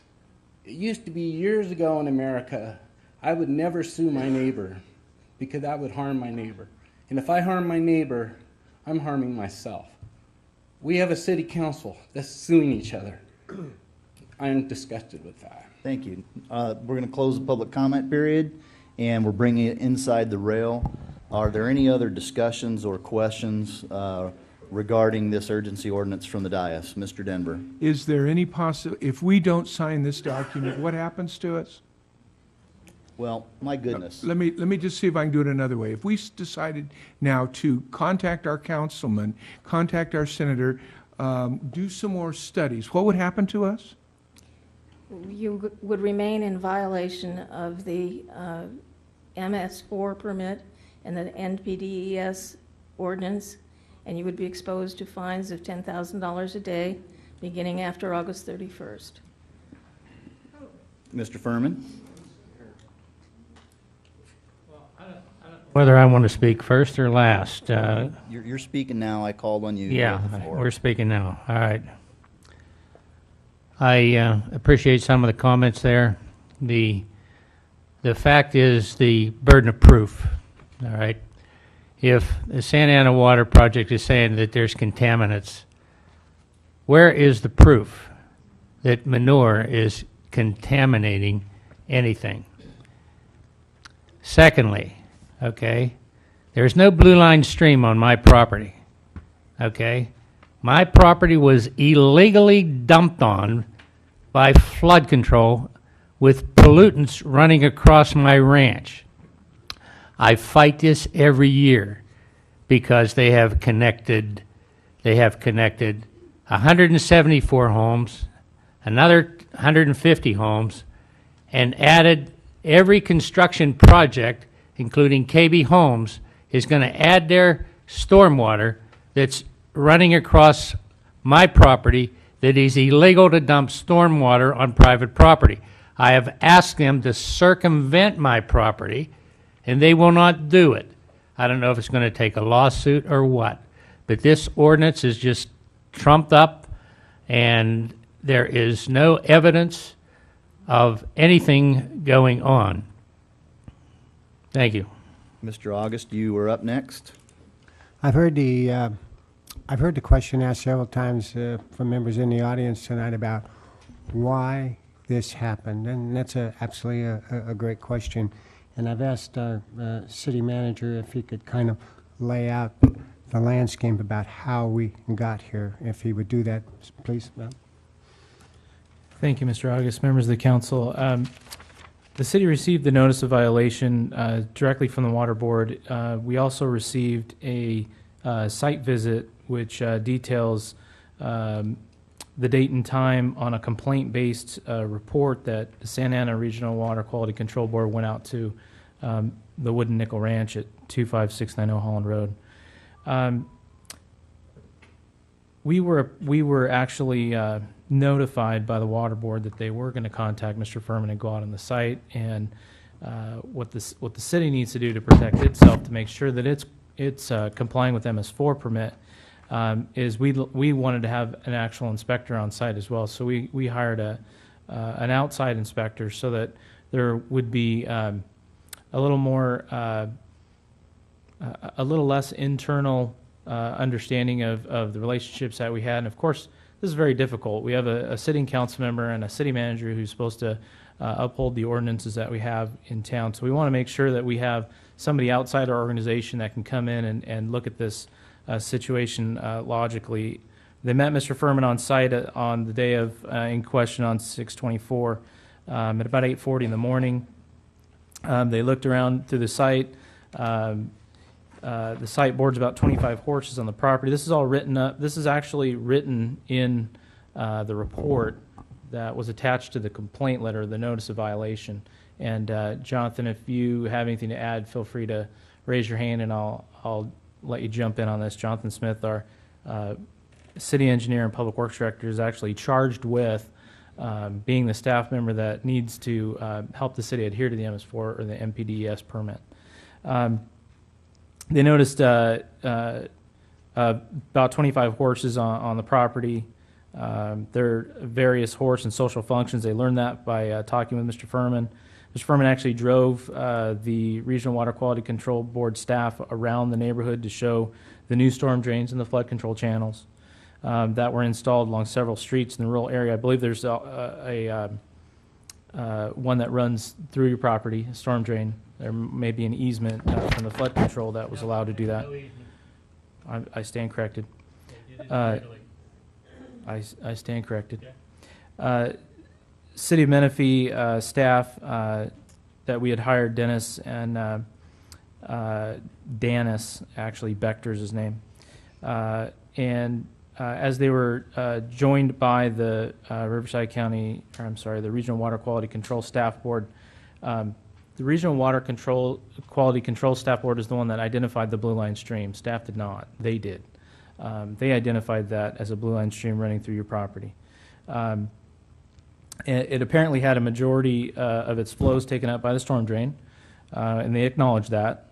They said the storm drain bypasses flows from the blue stream, which is ongoing through a historical route across the main area of the Wooden Nickel Ranch. It says Tom, they calling him by his first name, showed us the flood control plans that verify the route of the storm drain, showing the culvert across Holland Road goes right into the storm drain. There's another fork of drainage that runs onto Tom's property from the east and joins the old channel just north of the arena. The other fork was causing some flooding issues on Tom's property. Tom installed a detention basin in the channel with a working brick slow release that reduced the flooding problem. However, the detention basin does not have the required local permit and also violates dredge and fill requirements. Lastly, the field along the east side of the driveway has about 6 to 8 inches of horse manure spread over a large area. The runoff from this area flows into a fork that runs to the site. The board informed Tom that he needed to follow the city's manure ordinance. The RB staff did not observe any active construction that requires general construction permit coverage. That's the end of the report. So we get a notice of violation because the city doesn't have a manure ordinance that can help Mr. Furman take care of the issues on his property. So that's why we're here tonight. We're here tonight to enact an urgency ordinance that allows him to control the manure on his property that is affecting a blue line stream. I hope that I've made that very, very, very clear. Mr. Smith, you have your light on. Yes, thank you, Mr. Mayor. And city manager accurately depicted the situation. And I wanted to reiterate that there's no discretion by the city to make the determination of the blue line stream. That solely rests on the Regional Water Quality Control Board. And in their letter, they had indicated that they are further looking into that issue and that this notice of violation only addresses the accumulation of manure on the property, which they have determined is located in an area that could impact water. And that's why we're looking at this tonight. Thank you, Mr. Smith. Deputy Mayor Edgerton. I guess like everybody else, I received this a couple of days ago, and I was looking at my agenda, and I came across this manure ordinance. It came as a surprise to me. I grew up with horses. My wife and I lived for 15 years on the other side of the freeway on some acreage, and we had a horse and 5 emus and some geese and chickens and everything else. And I sold that property to a really neat guy. He's a fireman. And I thought, my gosh, I hope none of this is going to affect him or a bunch of people I know. So I asked the city attorney, what's going on, because of my concern about a lot of collateral damage. It made it very complicated, apparently, because this involves an elected official. And because it involves an elected official, it puts us all on notice for a lot of complicated legal reasons. When you're an elected official and you're told that if you don't follow the city attorney's advice, you're subjecting the taxpayer to a fine of $10,000 a day, you really don't have any latitude. You have to accept your responsibility and protect that citizen and protect the taxpayer. I know my colleagues. I know how they feel. And so this is an emergency ordinance, I'm told, because we have no other opportunity but to pass it tonight. And it's my understanding from the city attorney that that it's only complaint driven, and as it is implemented, to make sure that we don't affect people other than violators, whomever they may be, that it's conceivable that we can tweak this and mitigate it in the future. Is that right, Julie? Yes, any ordinance that you adopt can always be amended in the future to the extent that it's necessary or you discover a better approach. That's the nature of government. So certainly nothing is ever written in stone. However, in an effort to demonstrate good faith with regard to the Water Quality Board, moving forward tonight is an essential step.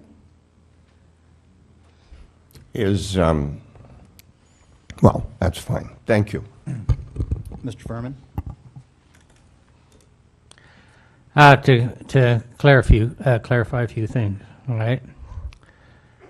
On the 24th of July, I allowed an inspection of my property, all right? There was no complaints filed by anybody until the inspection. It was a voluntary inspection, and it wasn't even about the manure problem. It was to settle another issue on a building, all right?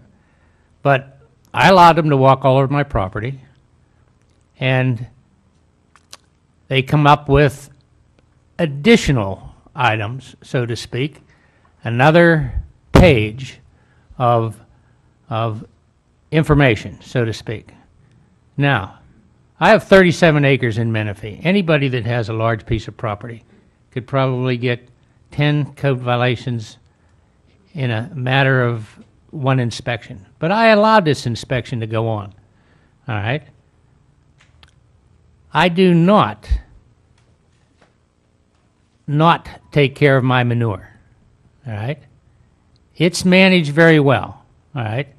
Now, it's illegal to dump stormwater pollutions in a blue line stream, okay? If there was a blue line stream across my property, which Mr. Johnson says they say there was, a blue line stream Look, water only runs through my property when it rains. Where is the blue line stream?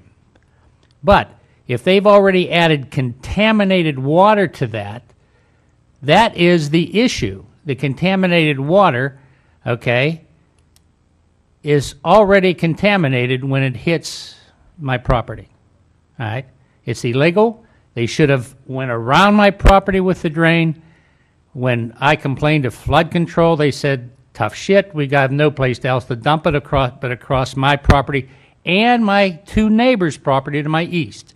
So there's 3 people, okay, that have been violated by polluted stormwater runoff. All right? Now we're convoluting this issue that say that manure is used for fertilizer on some of my field and my garden crops, that some of it, okay, when a torrential storm comes, it may get in the watershed, but it doesn't. There's no proof that that water is contaminated.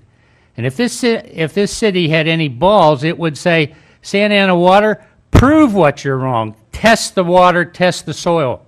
All right? Don't just say, hey, you're in violation because you have manure on your property. End of story. Madam Attorney, refresh my memory on urgency ordinances. If this should be adopted tonight as recommended, does it not only, it's only in effect for 45 days, or what's the timing on it? No, this is a health and safety issue. So it's not like other urgency ordinances No, where it has a this is time not an limit? interim. This Okay. is the actual adoption of it. All right. Are there any other questions or comments from council? I'll have one more. All right? You have the floor. I do have the floor. Now that I've called on you, you have the floor. Thank you. Thank you, Mr. Mayor. You're welcome. Now, this ordinance was put on the agenda. Every one of our councilmen got this information at 7 o'clock tonight. Okay? Here it is. It's 20-some pages. Now, how can we make a decision, given this information at 7 o'clock, and have a little discussion here? And I'm going to revert back to my previous complaint of not taking advantage of using the Planning Commission and funneling hours to Julie Biggs to do these things when we have a Planning Commission system that can handle these things. So I am objecting to this being on the ordinance, and I'm objecting to this to even being voted on tonight. Mr. August? I would like to point out to Mr. Furman that I read this information on the city's website a week and a half ago. Yeah, and I got it. I got it in my, to be clear, I mean, we all, the staff sent it to us in an email on Friday morning, the day after it was published, and it was put up on the website that same day. So I read it on Friday. I've had, 5 days to read it? Oh, we had 5 days. Well, I've had 5 minutes. Well. I didn't even have 5 minutes. This information is supposed to be in our packet, okay? There's people, you maybe don't have emails, don't have anything, but, Well, I'm not going to make excuses for No. you not reading your packet, so. Yeah, it wasn't in my packet. All right, we're going to close up. Do I have a motion on the urgency ordinance to adopt? Make a motion to adopt. Is there a second? I'll second it. Roll call vote, please. Councilmember August. Councilmember Furman. Everybody knows my vote, it's no. Councilmember Denver. Deputy Mayor Edgerton. And Mayor Mann. Aye. Thank you. On to city attorney reports. Matt and Ms. Biggs, do we have anything else from the city attorney this evening? I think I've done enough. All right, on to city manager reports. Mr. Johnson? I do have a you the report from floor. our Public Works Department. Everybody typically knows the CIP. Okay, ladies and gentlemen, if you're going to depart,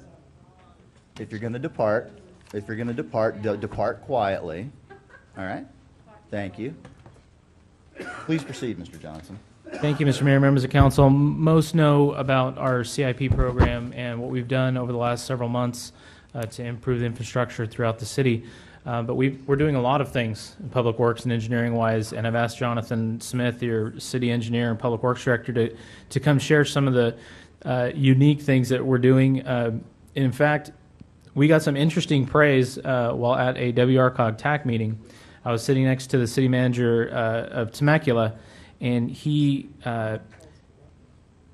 provided a little information to me that he thought was interesting, and I thought, well, I would share it tonight, especially with council, because the praise that Menifee got for the projects that we're doing around town was actually delivered by a resident who came up to the podium at a city council meeting in the city of Temecula. And so your council colleagues in another city had to listen to 3 minutes of how good a job the city of Menifee is doing installing sidewalks and working with our local school district to make improvements in the streets. So I thought that was pretty unique, and I told them that when they grew up a little bit, they could come over to Menifee and we'd show them how it was done. So with that, I'm going to hand it over to Jonathan Smith. He's going to give you an update on our Public Works Department. Thank you. Thank you, Mr. City Manager. Just want to quickly update council and the community on the other items that the Public Works Department is working on besides what everyone has saw in that trifold. The first slide here is highlighting the fact that the Public Works Department has approved over 150 lots for building permits in the last 6 months. As some people have noticed, CVS Pharmacy is being constructed off of Newport Road. That construction is proceeding, and the Public Works Department is facilitating those improvements being inspected on a timely basis, so that business is brought in as quickly as possible. Audie Murphy, the park at Audie Murphy is continuing under construction here, and as many people know, that's going to also include a world-class skate park that will be run by the city when it's completed in December. Moving on, the missing link that we've all been talking about and been waiting to have move forward between Aldergate and Simpson Road is in the process of installing the storm drain that you see here, 84-inch pipe. You can see how it dwarfs the workers there. Moving along quite well and continues to be on schedule to be in place prior to the improvements beginning on the I-215 at Newport Road. A newly enacted relationship that developed from the city manager reaching out to the local schools within the city has evolved into a very good working relationship with the city and the Public Works Department. Just before school entered into its new school year, the Public Works Department went out and refreshed the striping, and at the Menifee Elementary School just off of Garbani, we actually changed the striping on Garbani to facilitate the new improvements that the school made on the school site to facilitate pedestrian safety, improve pedestrian safety, and improve traffic flow when the residents are dropping off their students. Newport Road, unfortunately, we've been impacted by the construction, but again, I promise the pain is going to be worth the gain here. As you can see, we've had a lot of activity there, and we continue to gain speed moving on with the completion of that, which will be before the end of the year on schedule. Leon Road on the edge of our city here, the city participated monetarily to the County of Riverside to work jointly to improve this road, raising it out of the floodplain and getting it paved, which is much needed improvement in that area. That's been completely completed. The city manager commented on the sidewalks that we're installing in the city. This is a piece of sidewalk on Bradley Road. There was just a little section that was missing. Quite obvious is, why don't we just go out there and connect the two ends? And that's what we did. And that's been completed, and people are happily enjoying that there. That in a nutshell is what's going on in the Public Works Department, we're keeping Menifee moving. So thank you. Thank you for your wonderful effort, and the recognition that you got from surrounding cities is well-deserved, so keep it up.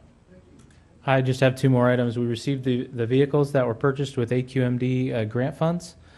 We have returned our leased rental vehicles, so we have our new vehicles here. We're going to be circulating them out to get them marked up and the MDAs installed inside for the computers and the well, I've lost all train of thought tonight. I wonder why. Not that I was going to say CB radios, but those are a little outdated. But the radios that connect us with the police department and the fire department for our code enforcement, they're going to be installed in there.